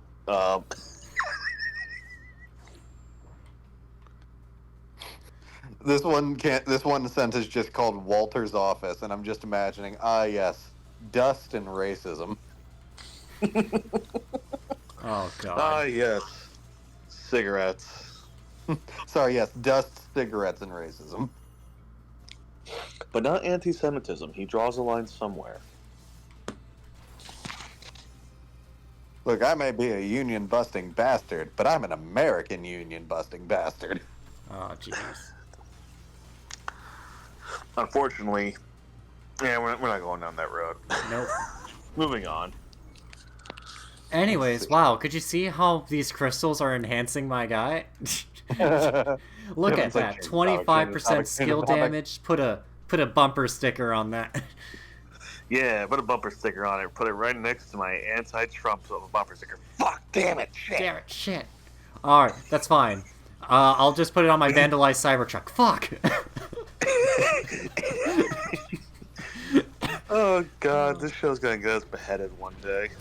No, it's fine. As long as we don't go any further, we'll be okay. Tim, I still haven't seen Funnel Cake, but they do have one for the blueberry pie from Mickey's Filler Magic. I actually haven't been on that before. It's a fun little show. Wait a minute. Blueberry scented. Oh no. Not heretic. What? Oh, Kevin. Okay, so there's a movie by A24 called Heretic. Heretic. Jesus, that's a weird word to say out loud. I also want to... I don't want to say what I thought you said. Never mind. Harry Dick. Yeah. I heard a strong D in the worst part. Kevin, all you need to know is that it's a horror movie where a man like traps two like Mormon missionary women in his home to like kind of put them through his own like psychological trial, and he lowers their guards by like saying that his wife is also home and she's in the kitchen making a blueberry pie, and one of the girls, when it's too late to actually escape, notices that the candle that's on the coffee table in front of them is blueberry pie scented, and that's the giveaway that he doesn't have a wife, he's tricked us. Oh, wait. No, I think I've seen this movie pitched before. It came out like a year or two ago. Yeah, It came out I've like seen last trailers for it or something. I thought it was longer, though. Point is, a lot of theaters, when the movie came out, they would have moments where, when they wanted you to smell the blueberries, they would put a blueberry smell into the theater. They Which gave is you a scratch and sniff? diabolical. I love it. What'd you say, Kevin? I said they gave you a scratch and sniff? Not. No, Oh, this isn't that one Spy Kids movie. Oh, they didn't Spy Kids 4D it? They kind of did. Just without the scratch and sniff card. They just pumped it in. Exactly. It's like close enough. Welcome back, William Castle. Aw, jeez. Oh, I want that so bad, but I need more Ember. What, more William Castle directors? No, Yeah, I agree. said I need more. No, I was looking at... I have a 1% chance for enemy to drop relics next upgrade, but I need 400 of something. I mean, sorry. Now I'm thinking about it. Nothing will ever be funnier than the fact that there was a movie called The Tingler, where Oh, I know exactly where you're going. I love this story so much. More movies should do shit like this. so Kevin, for context, William Castle was a director slash producer who he used to gimmick the shit out of his movies where you weren't just seeing a movie, you were getting a theatrical experience. Like he would do stuff in the theater to basically really add to like just your viewing experience as an audience member, right? Yep. Okay. So for the Tingler, William Castle had it set up where basically the whole point of the movie is that there's a monster that is inside of you and it's killing you slowly. And the only way to stop it and possibly kill it is to just scream and scream as much as possible. And keep in mind, this thing looks like a giant centipede, right? Like Oh, great. it's a big bug looking thing. Oh, good. So there's a scene where the Tingler is on the loose, and the screen goes black, and you just hear Vincent Price go, "Look out! The Tingler's in the theater!" And then William Castle had the chairs set up where there would be like little vibrating things in it, and it would just go off and scare the shit out of random people in the theater. Oh, that's awesome. I love that in Bug's Life. It's literally the Bug's Life ride, yeah. Ah. No, please. Okay. Yeah, no, it's... I hate that in Awesome. theaters, honestly. Like, when I was a kid, I always hated that experience. The, what is it? The 4D or whatever stuff where they put in, like, effects. Yeah, no.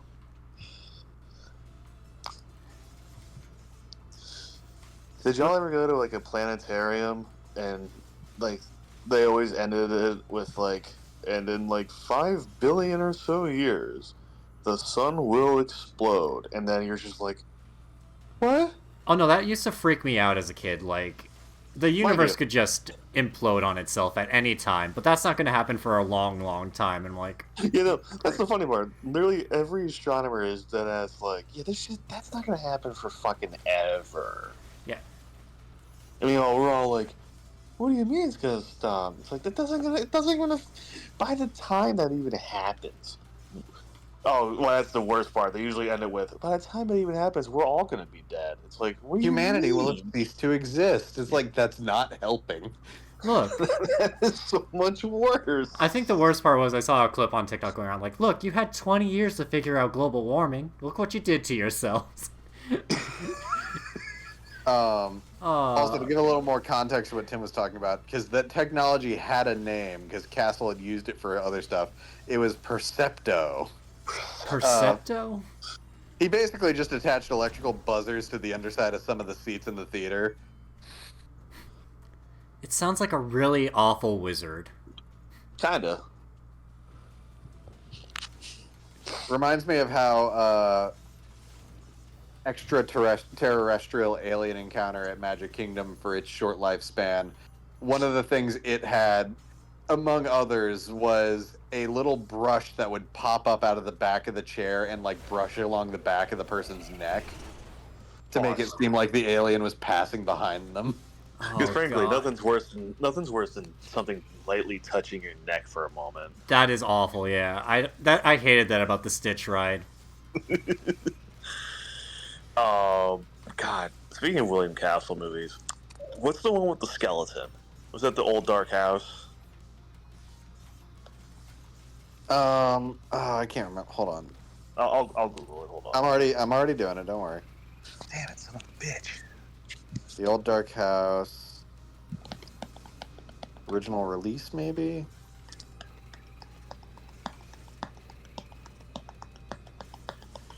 No. Oh, William Castle. Skeleton. Thanks to video games, I can't be too afraid of, like, skeletons anymore, so, like, I cannot look at a picture of the skeleton Oh, otherwise. it was House on Haunted Hill. Yeah. That's it. So Kevin, for that movie, there was a monster that was just, it was literally a prop skeleton that would walk around and annoy people. Yeah. And the gimmick for this movie was he would just put a fucking Halloween decoration skeleton on strings and have it fly through the audience. Okay, that's actually kind of funny. That's the thing; it wasn't meant to be funny. Oh. Of all people, we have a direct source of this, like a first like hand source of this, of Steven Tyler. God. They had a wire and a ghost came down and made everybody jump out of their seats. The girl you were with screamed, you screamed, and then everyone went home happy. Yeah. He's It's right. like, my only problem is I can't see it any differently than the Corey in the House episode where, like, the kid... the kid is afraid of bones, so Corey puts, like, a Halloween decoration skeleton on, like, a wheelchair and just chases after it. And then the chair has, like, a spring launcher on it. Yes. Corey's got a bone hand. Apparently, it's still a tradition that if any like camp like horror club screens House on Haunted Hill, they have to rig up the skeleton. Oh, God. God, That's I awesome. do not trust those kids to do it. No. Well, here's a photo from one. Oh, Jesus. Okay, I probably need ice magic to scale that. I gotta look. It's so goofy because it is just a like Halloween store plastic skeleton on a string. That's awesome. Rest in So peace, Party great. City. Oh my god. You know what's really funny? All the Party Cities that were in your neighborhood are going to be Spirit Halloweens this weekend. Oh my god. God, that's funny. Or this year. Jesus Christ, what am I saying? This weekend. We have- I was about to say, I know we have problem with like Christmas decorations, but do we have to have that problem with Halloween decorations now? Like, come on, No, it's yeah. March. It's so crazy to think that what was once a Party City is just going to be the exact same store, but exclusively Halloween. Except scarier for children. Kinda. Well, it depends on the children nowadays. When was the last Oh, time you... yeah. Tim, we forgot like a really fucking classic like William Castle gimmick film. The original 13 Ghosts. Oh, yeah. God, wasn't it like they had to wear like glasses for that movie? They had tinted red glasses that would allow you to see the ghosts on the screen. And that's why fucking the remake... Illusiono. Yeah, and that's Yeah. why like the glasses that let you see ghosts are a thing in the remake. Okay, these keep Which- sounding like shittier and shittier wizards. Percepto? Illusiono, Percepto. Evan, look, it was the 50s. Oh my god. Hey. 13 Ghosts came out in 1960. Jeez, I mean, okay, fair enough. Have you seen that movie Matinee with John Goodman? I actually don't. I know about it, but I don't think I've actually sat down and watched it. Because it's literally John Goodman plays like a William Castle type in that movie. Yeah. Kevin, you want to know what the gimmick John Goodman's character does in that movie to drive home the scares? Nuclear annihilation. What? He basically has the theater rigged to make it seem like a nuclear bomb went off in the middle of the movie. Oh, great. Mind you, hold on. Real quick, Wait. here's the actual like description of the 13 Ghosts gimmick. As with several of his famous productions, producer William Castle used a gimmick to promote 13 Ghosts, as audience members were given the choice to see the ghosts. In theaters, most scenes were in black and white, but scenes involving ghosts were shown in a process dubbed Illusiono. The filmed elements of the actors and the sets, everything except the ghosts, had a blue filter applied to the footage, while the ghost elements had a red filter and were superimposed over the frame. Audiences received viewing glasses with red and blue cellophane filters. Unlike with early 3D glasses having one eye red and another cyan or blue, the Illusiono device required viewers to look through a single color with both eyes. Looking through the red filter intensified the images of the ghosts, while the blue filter removed them. I love it. So you had the choice of whether to like watch the movie standardly to see the ghosts even more, or to like not see them at all. But why would you not want to see him at all? Just fucking whatever. Also, hold on, just because I'm sure you're curious. I would not like to see the ghost at all, thank you very much. Here is an ad with the Illusiono device. Kevin, the movie came out in the 1960s. It's not gonna be that scary. Look, I saw some effects from Indiana Jones today. Like, they're still, like, really fake, but, like, they go a little bit more, what is it? Kevin, we're talking like cheap production horror movies here. Okay, then you're All right, right, first maybe. off, I just want to say how much I love the Ghost Viewer because it literally has a little label explaining the red. This is a Ghost Viewer. To see them, look through here. This is a Ghost Remover. To not see them, look through here. I do love it. Oh, what if they flip the lenses? That'd be That would really. be funny. That would be so Uh, fucked up, but hilarious at the same time. But also, like, it Toledo. also gives you a little identifier sheet to figure out which ghost you're looking at. Oh, that's cute. Also, real quick, let me explain a detail about the movie Matinee.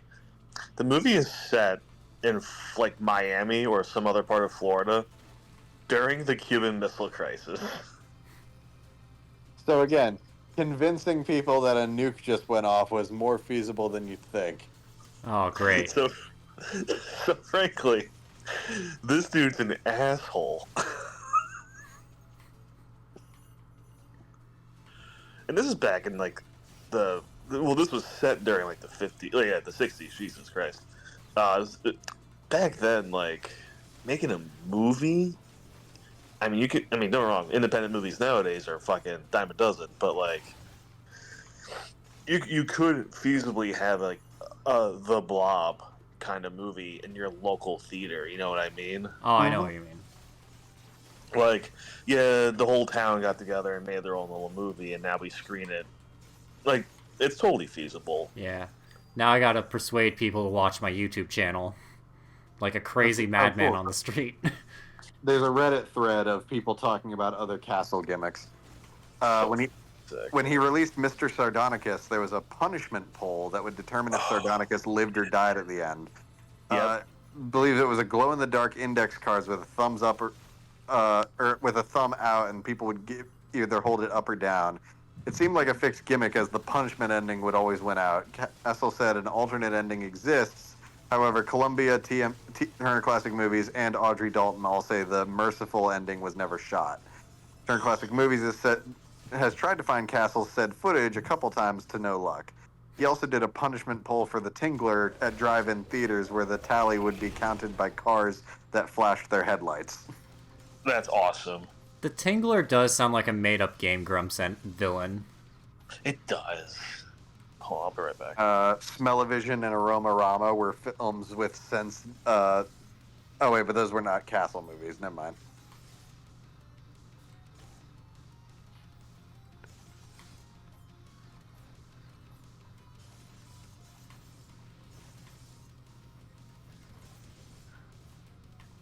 Oh, for fuck's sake. Stupid blood-sucking mosquito bug. No.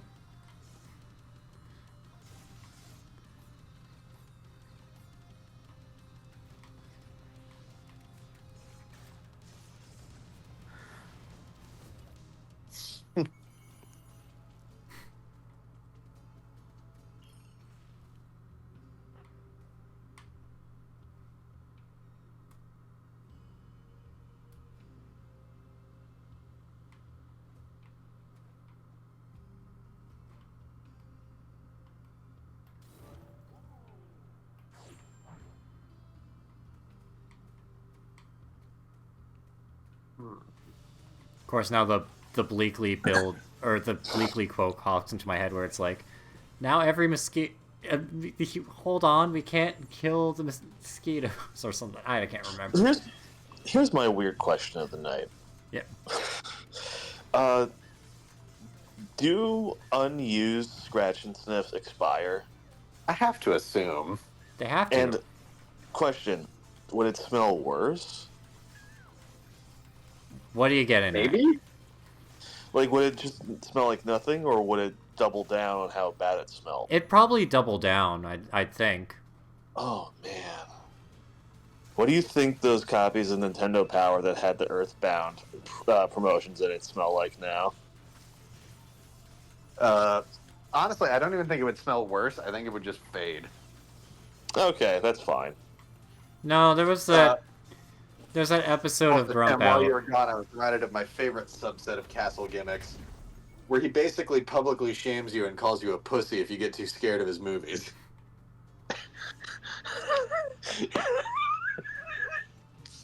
It's like, damn, William, I just didn't want to see your movie because I thought it was going to be dog shit, but I guess I gotta see it now. No, Well, so damn. what he would do, like, there's a couple instances of this. For example, with the movie Homicidal, 2/3 into the movie, right before the protagonist figures out who the killer is and is about to confront them, there's an intermission where a voiceover tells you that the scariest part is about to happen, and if you can't take it anymore, you can choose to leave and get a full ticket refund.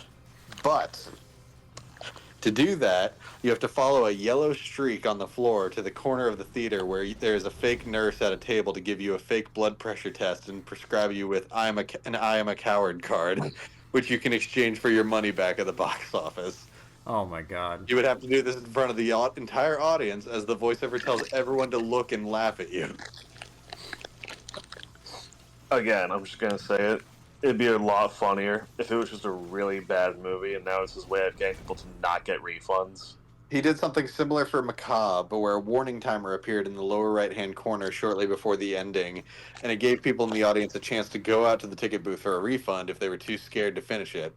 If they did, though, they had to stand in the coward's corner, and all the other exiting crowd got to make fun of them before they got their money back. So fucked up. Look, say what you will about the quality of his movies. The man knew how to hold a grudge. Yeah. It's like, oh, you too much of a chicken shit for my movies? Fine, but we're gonna make sure everyone around you knows it.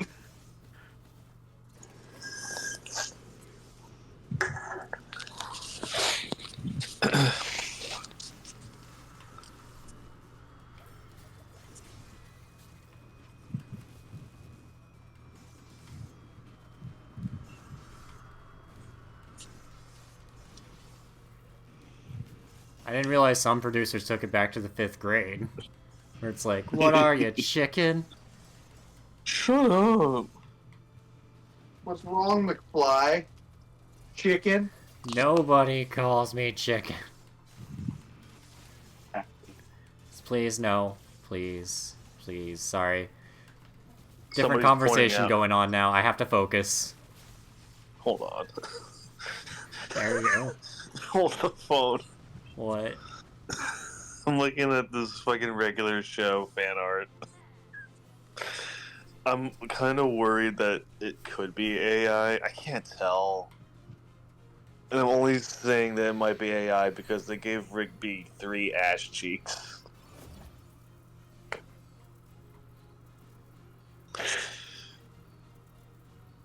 You're I don't right, know Jack, where to you're- go with that. Jack, you're not doing anything. I'll send you the image. Hold on.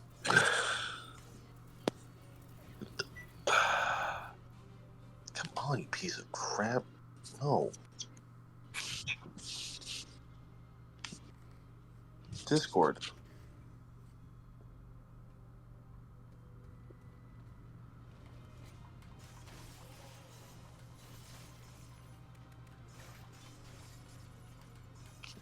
Okay, what the fuck?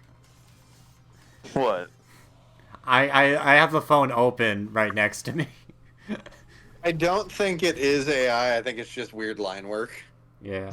Because, like, why does his butt look like that? Also, somebody made a good point It would about. be funny. Somebody made a good point about this image. Mordecai and Rigby would still win. They would somehow. Skips would say, "Don't worry, I've seen this before." Every time. And you know what the best part is? I'm always on board for it no matter what. Oh my Of god. course. They'd use the ultimate, like, shoulder block and break his arm or something. I haven't seen Invincible, so I don't know the... I just know this guy's, like, bullshitly powerful and has no mercy or empathy. He's not bullshittingly powerful, it's just he's stronger than the main character. That's all it is. So just every He's also other the- comic. I gotcha. But he's also the I mean, spoilers for Invincible season 3. So Kevin, do you want me to stop? Give them a 3, a 2, a Go 1. on. Jump ahead It's 2 minutes. I don't know. Go ahead. Who gives a shit? Conquest is the first Viltrumite that Mark actually beats in a fight. Oh yeah, he is. That's weird. Oh my god, yeah, you're It's right. not. Well, because the lady that he fights, I don't remember. It's like Anissa or Anissa. Like Anissa, yeah. he barely survives that fight. Granted, And I think. unfortunately, she comes back. Well, and there's a reason why it's unfortunate. I don't know. That would be interesting though, just because Robert Kirkman has made such a point of like changing shit, like Yeah, for the no. show. I wonder if he would want to like get rid of that whole plot point. We're not gonna get into what happens, but it's gross. No, again, I'm And not gonna say it because yeah, it's gross. I don't like it, but it's the here's the thing. Invincible is from the late 2000s. So like for those who know what I'm talking about, I'm saying I'm not just saying because it happens to Mark. I'm saying it because frankly, I think it's gross anytime it's used as a storytelling device. yeah, like Yeah. it. And here's the problem: it doesn't feel like it's meant for anything other than shock value. Which again, in Invincible, it really did. Because like that's the thing, Invincible was meant to be shocking. It was meant to be here's the thing: Invincible would be a really good normal superhero story, but it stands out because it isn't that normal superhero story. And unfortunately, I think Kirkman thought that was the right direction to go to make it stand out more. Wrong call. Because even Watchmen pulled that shit, and even that, I think, was. I mean. Nah, you can't compare anything to fucking Watchmen. That's different. To change to any kind of lighter topic, in top character tropes, a real historical figure is a central character in a fictional story. Adolf Hitler and Wolfenstein 2. That is the second example given. I saw this one before. It was good. Who's the first one? Jack the Ripper in JoJo's Bizarre Adventure. That's Jack the Ripper? Yeah. They're being very generous. Yeah. Let's see, we got Albert Einstein in Command and Conquer Red Alert. Yeah, that's funny. That one time in Legends of Tomorrow where Gorilla Grodd went back to try to kill a teenage Barack Obama. Oh god, I hate that. It's always funny. Because we mentioned Invincible, the Immortal turning out to be Abe Lincoln. Yeah, that is also really funny. Basically every Assassin's Creed game. Yeah, but like that's the fun part of Assassin's Creed games. I mean, besides the gameplay.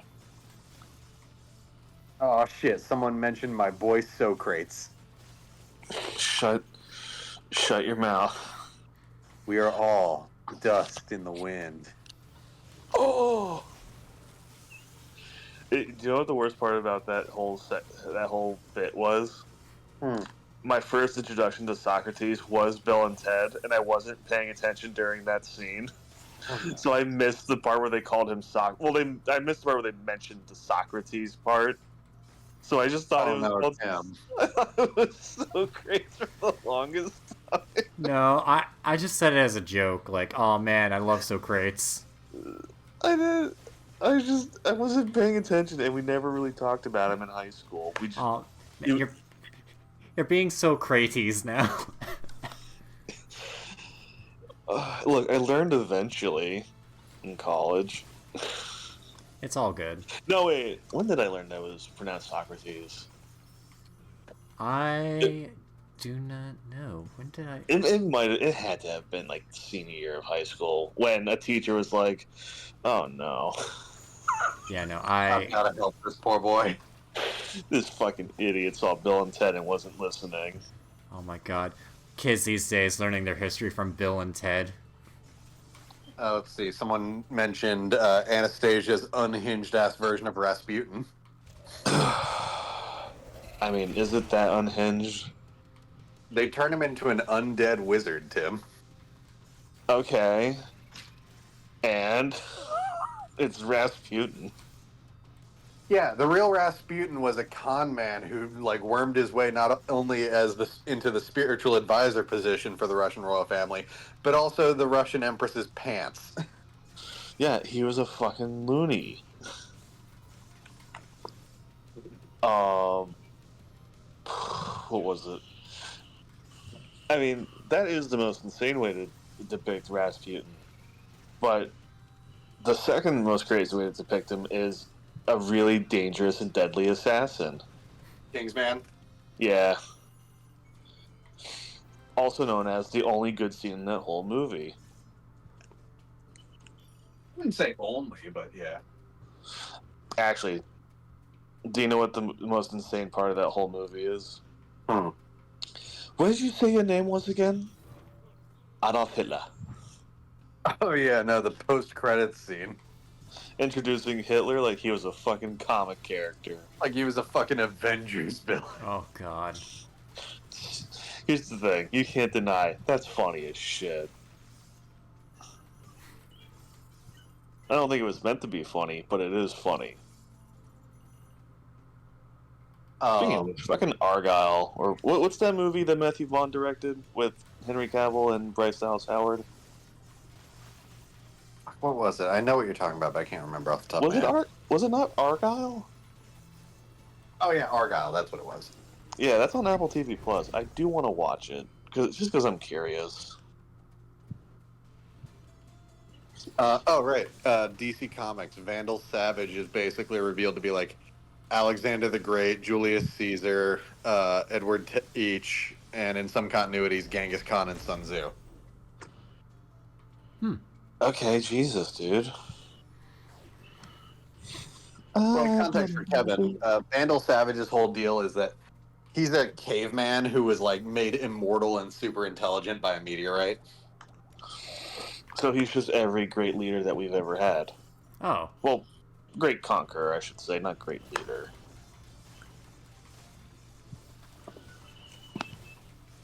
Cause I get a little bit Genghis Khan. Y'all remember that song? Nope. You don't remember the Genghis Khan song? It was weird.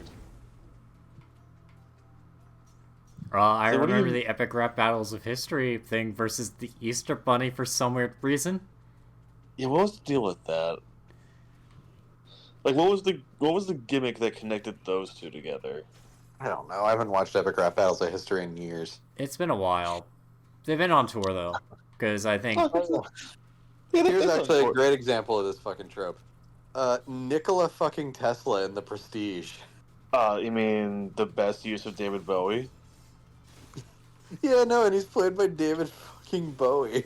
I remember watching it with my dad, and look, my dad's not a history expert. yeah.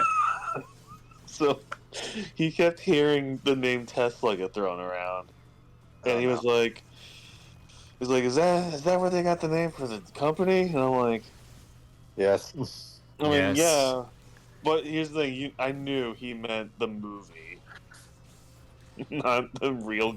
Oh my I god. Wait. I got the impression. Admittedly, and I'm gonna talk about the twist in The Prestige because fucking it's years old, and so you have no one to blame but yourselves if you haven't seen it yet. So good. Admittedly, in a movie where the big reveal is that a guy perfects cloning and uses it to do a magic trick, like not believing anyone involved is a real person is an understandable assumption.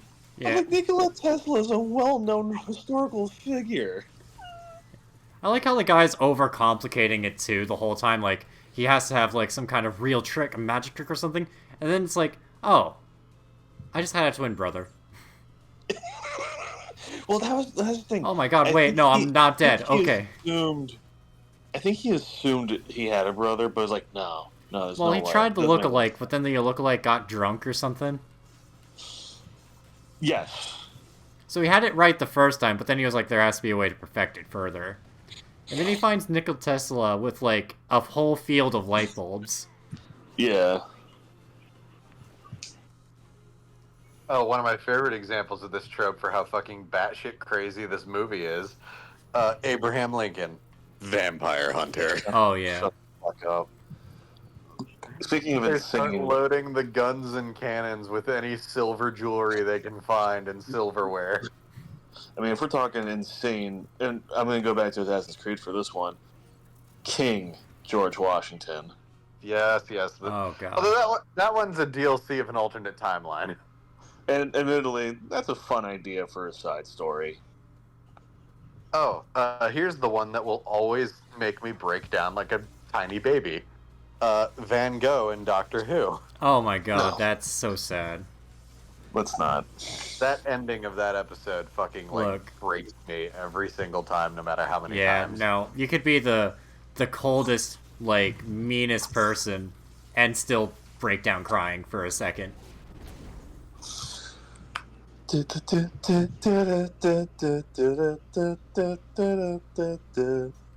one's actually really funny because how fucking like distanced from the actual guy the character is. Emotep in both the Brendan Fraser mummies and the original. Oh god. Yeah. Because here's the thing, it's kind of ironic that they made him the villain, because the actual Emotep is basically like was considered one of the ancient world's first polymaths. Like he was an architect, a physician, a priest, a scientist, a philosopher, and a bunch of other shit. That's interesting. I didn't know that, actually. It's like, I'm Like he afraid was you the do. first Why am I the bad non-pharaoh guy? / non-royal to be deified in the Old Kingdom. Weird. Yeah. I have an example of historical figures used in media like this. Hmm. A Night at the Museum. Teddy Roosevelt. Fucking Sacagawea, Teddy Roosevelt, Attila the Hun. One of my favorite, often overlooked gags with Teddy in those movies. I think it was in Battle of the Smithsonian, where they end up asking directions from a bust of Teddy Roosevelt, and he gets so bent out of shape when they mention the other Teddy, and he realizes that one probably has a full fucking body. He's not just a bust stuck to one point.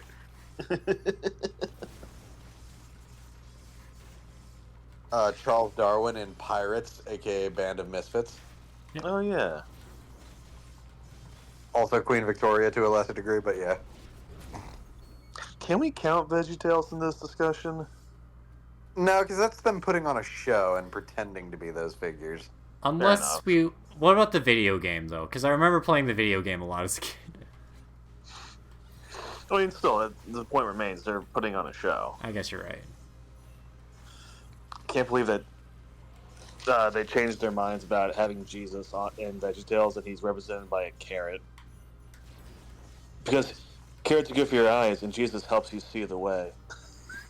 Oh right, in Warhammer 40k, Oh. the Emperor of Mankind is canonically Alexander the Great and Saint George, among other people. Oh. St. George. Also, I want to point out, Jack, that was not directed towards you. Just shut up. Yeah. Yeah, Saint George the Dragon Slayer. Or, as is probably more accurate if we're talking historically, Saint George the Killer of a dog with mange. Oh. Oh. Kevin, what do you mean, shut up? What did I do? I heard what you said. Yeah. You gonna disrespect the Lord on his day? Wait, is it? It's Sunday. Yes, but is it Easter Sunday? Oh, never mind.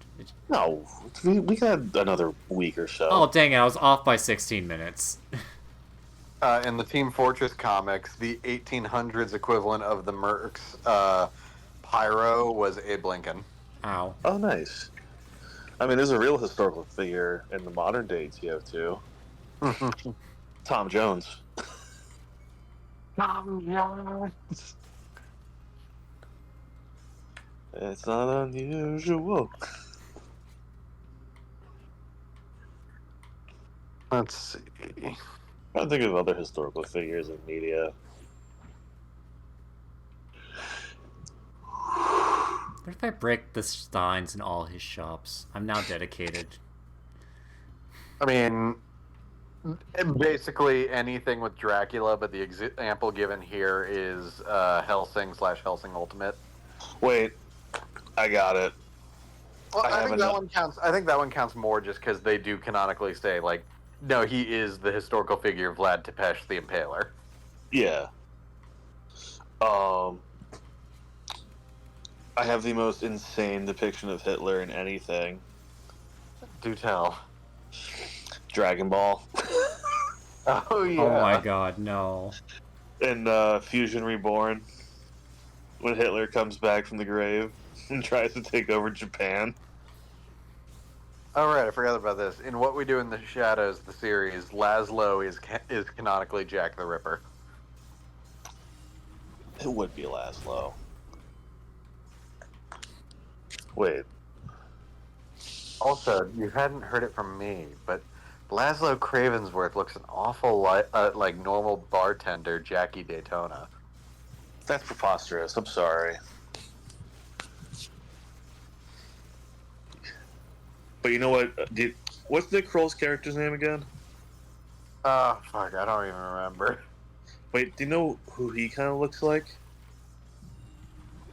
He kind of looks like the most devious bastard in New York City. God, I cannot do Matt Berry deliveries.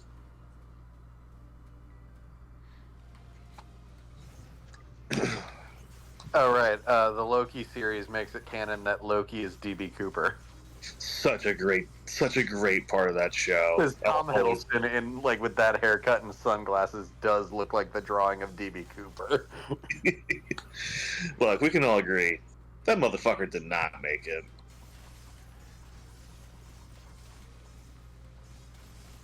I refuse to believe DB Cooper made it to the ground alive. Oh, right. How could I forget? The incredibly, and I'm not even being like hyperbolic or joking here, incredibly important to the plot character of JoJo's Bizarre Adventure, Jesus of Nazareth. You're the Joe Star? The first JoJo. Oh Good. god. That I'm not even joking, because as we've joked before, Jesus is basically a like. You know, remember that trend where you'd put something into Babelfish and it would send it like through one language and back to English and it would come out kind of fucked up? Yeah. Jesus is just a bastardization of the root name for Joshua. So, Oh, yeah, no. and so he is. Well, technically it's Yahshua, because it's Hebrew. Yeah, Yeshua, yes. But point remains, he is Joshua. The Holy son One. of- Oh god, I can't even make it through this with a straight face.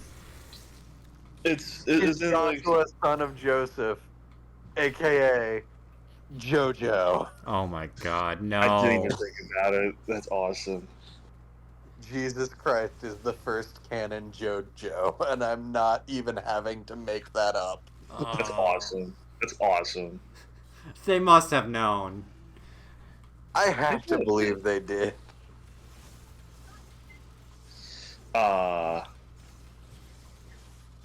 Also, because Christ means like the christened, which means anointed with oil, Jesus can also be referred to as Oily Josh. Yes, yes. That would have ruined the entire religion, actually. A little bit. Hey, did you guys talk to Oily Josh recently? Yeah, I just saw him up on the hill. Oh no.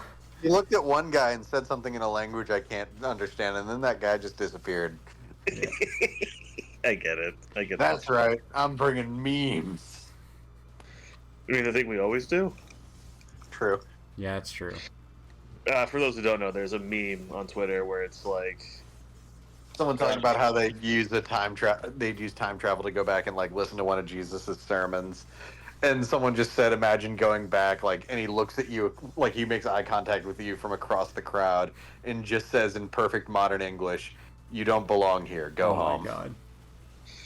Dude, I would shit my pants, I'm not gonna lie. You are messing with the power of God. Be gone.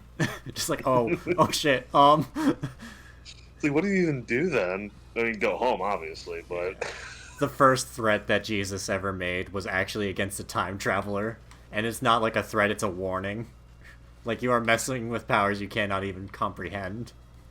I guess this would be before... People tried to, like, make Jesus sound like he was, like, the ultimate pacifist.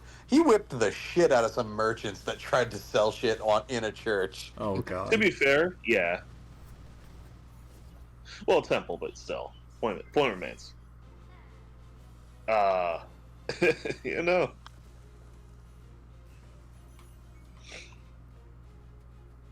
Oh, this is such a great trope. Flashbacks are dream sequences that are told in a different animation style.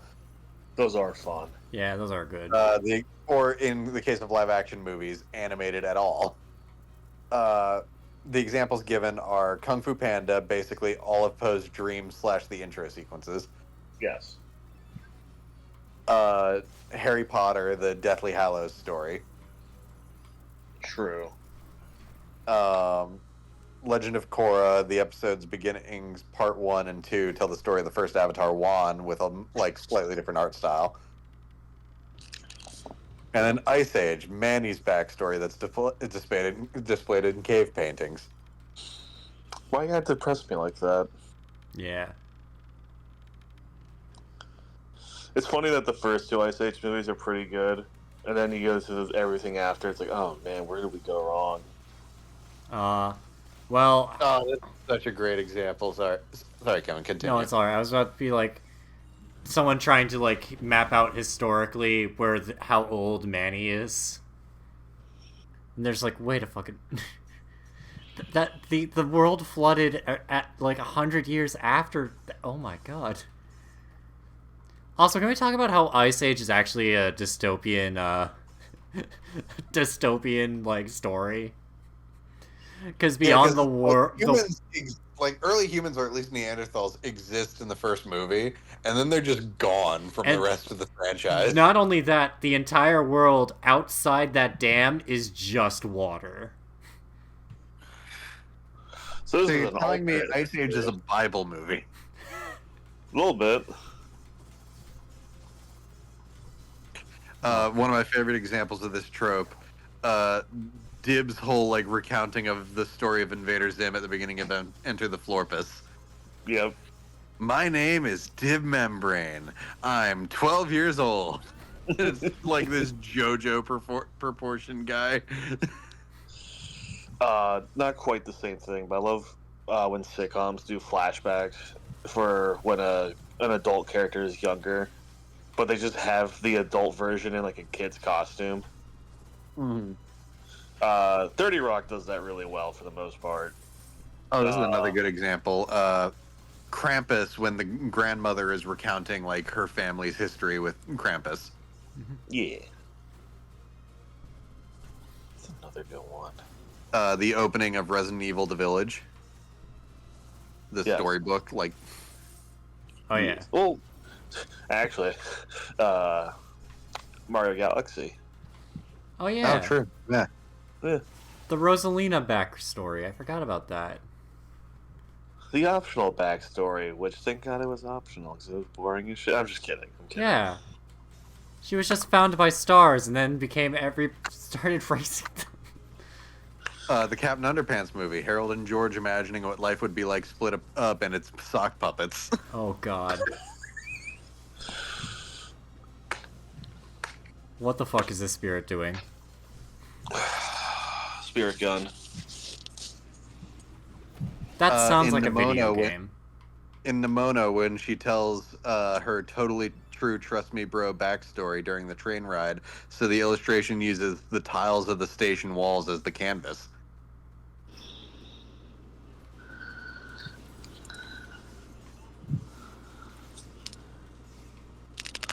Ah, yeah. Oh my god, wait, no. I didn't realize that guy also throws knives. Alice Madness Returns, while the rest of the game is in 3D, uses 2D paper paper puppet style cutscenes for their, all their storytelling cutscenes and all that. Yep. Yeah.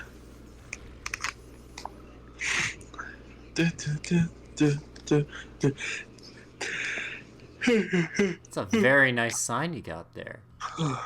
Oh god, the fucking shadow puppets from Candyman 2021. Yeah. That creeped me out bad. That movie's a big mixed bag, but that part was cool. When it hits it right, it really hits it right. Like the intro, like the credits sequence, that was cool. Let's see. Oh god, these fucking ghosts stop. Oh, Oh my yeah. god. Beetlejuice. Whenever they want to explain what happened to the dad, they go to stop motion just so they don't have to pay that piece of shit any money. Oh god. Yeah, because they don't have to pay him for his likeness, right? I think the only time his actual face appears is on the headstone. No, because, well, I mean, when he's the claymation, it's like it looks like him, so. I don't know. Who knows? I do know that anytime a live actor is playing Charles Dietz in Beetlejuice, his head is missing because he got bit by a shark. It's very funny. Yep.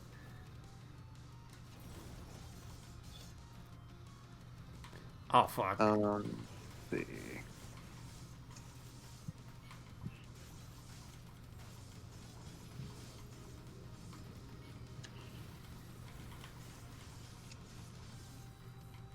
There's a second mentioning of Charles Dietz in Beetlejuice. Yeah, because again, you do see claymation Charles Dietz, and it does look like Jeffrey Jones, but they also clearly got a different voice. I don't honestly know how much, if any, they had to pay him for his likeness. Probably nothing. And also, I hope he rots in jail for life, which he should. Like, he's already there, but, you know.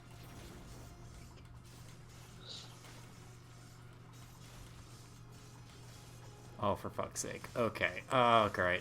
Okay, chill. Oh no, the werewolf's powered up. I got a weird one. Ed's World, when Ed found his lucky can of cola. La la la la la la. Ooh, a can. Shove. La la la la la la. Characters who are walking spoilers, where most, if not all, facts about them are spoilers. Oh yeah. So obviously, this conversation is going to contain spoilers. Oh god. The two of the examples given are, or one of the examples given is Cornelius Robinson from Meet the Robinson. Oh yeah. Wait, what does Cornelius look like? Tom Selleck. Oh, right. Stanford Pines from Gravity Falls. Yeah.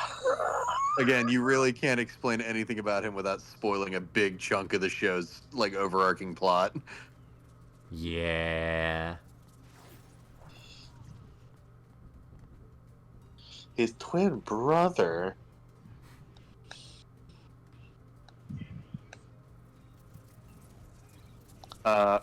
I'm gonna skip this one because this is for a show that is currently ongoing.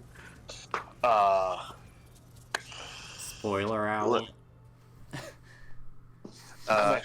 Azrael Dreamer / Flowey the Flower Yeah. from Undertale.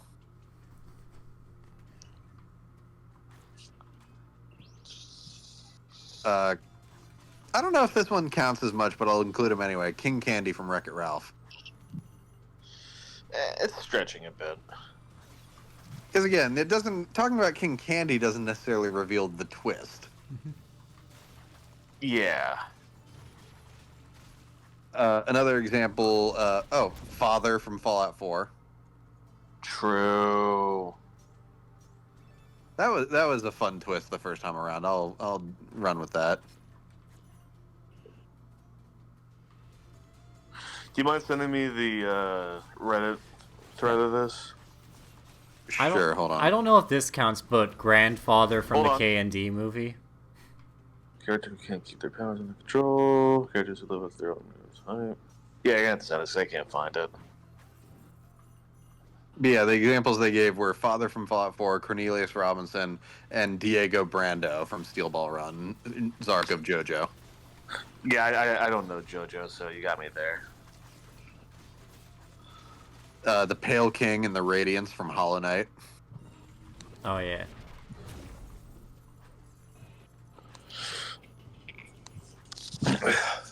Dr. Maruki from Persona 5 Royal. Yep. You really actually can't. We never finished that playthrough, but you literally cannot like talk about him without spoiling everything. Oh, I got it. Samir also while we're at the topic of Persona 5 Royal. You cannot talk about Samir without spoiling Persona 5 Royal. Yeah. I don't know if anyone in here has heard of this game, but Loop from In Stars in Time. I know of Stars in Time. I don't know much about it. All I can really say without spoiling it is Loop is the character that facilitates the time loop. Oh, no shit. It's like the friggin' hot dog guy. Like, could possibly be doing this? Oh, this is a good one. Junko Inoshima from Danganronpa. Yeah. Ooh, okay. By the way, I came across this character trope I really like. Win or lose, this fight's gonna be fun. Every single top one. Choices are Battle Beast from Invincible and Death from Puss in Boots. Still in the walking spoiler one, Matanui from Bionicle. Yeah.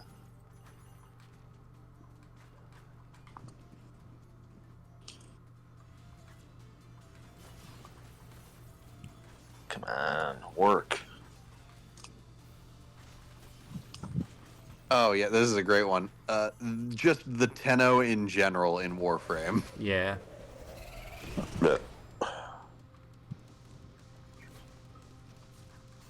Oh, the wall too, I guess. I don't know. The Man in the Wall you can describe more without like spoiling too much. Like, No. What?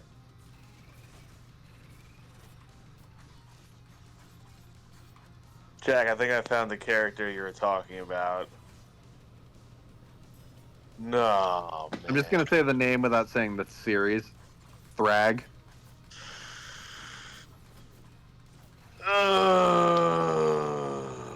Did you not know Thrag's deal? No. Oh no. What is Shut up. Nope. Don't do Again, it. there's a reason I just said no. I'm not even touching this one because it's too close to being relevant in the near future. Yeah.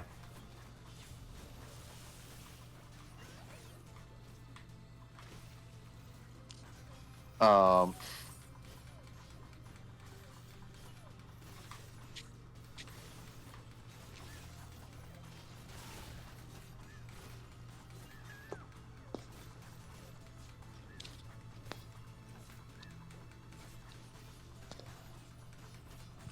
anyway? There you go. Persephone from Hades. Kinda. I mean, I don't know if I would call Persephone a spoiler, per se. Like a walking spoiler, at least. Also, no, Tim, it's nothing like that. Okay. Let's see. Ooh, Bob from Twin Peaks. Yeah. I love... Bob's the crazy-looking guy, right? Yup. I love... Do you know the reason why he was in the show in the first place? No. He was a lighting technician, or like a gaffer, or whatever. And And it's David, like, man, you look weird as hell. David Lynch looked at him and he's like, "You're a freak. Get in You want here." to be in my show? I have to draw you. It's literally... Oh my god. So good. Alright. With that, I'm hopping off. Good night, boys. Alright, have a good night. It is after midnight on a Sunday. Alright. Good night. I'll finish this run then. I'll carry on. Oh, River Song. Basically anything about who she is beyond the surface level in Doctor Who. Honestly, she friggin' like... She immediately drops a spoiler as she shows up. Technically. Well, sure, but here's the thing. Like, her saying she's the Doctor's wife is not the big reveal with her. Yeah, I know. If anything, the real big reveal is real weird. Yeah, it's very awkward. Hold on, I'm gonna see if I can find any last minute. Oh, Nico from Percy Jackson is a fun example. Yeah. Oh yeah. All right. With that, I think I'm also gonna hop off. Have a good night, dude. You too. All right. Don't die to this spider. I will die to this spider. It is inevitable. Much like the coward's way of thinking. Nico from from Percy Jackson. All right. Good night. Good night. And then there was me. No more spoilers. That's the good news, because I don't know enough about movies to spoil them right now. On the bright side, I can finally take off these headphones. Because the stream's over. Have a good night. No. One more once. This game's fun. Ow. We're just gonna take a short intermission, and then I'm gonna recover my ears. Actually, no, we will end it here. Never mind. I'm too embarrassed. At least I got to where I am in the, in my normal playthrough. But no, this game's fun. Indie roguelike, if you ever have the chance to pick it up. Take care of yourselves out there. Have a good night, everybody. And, yeah.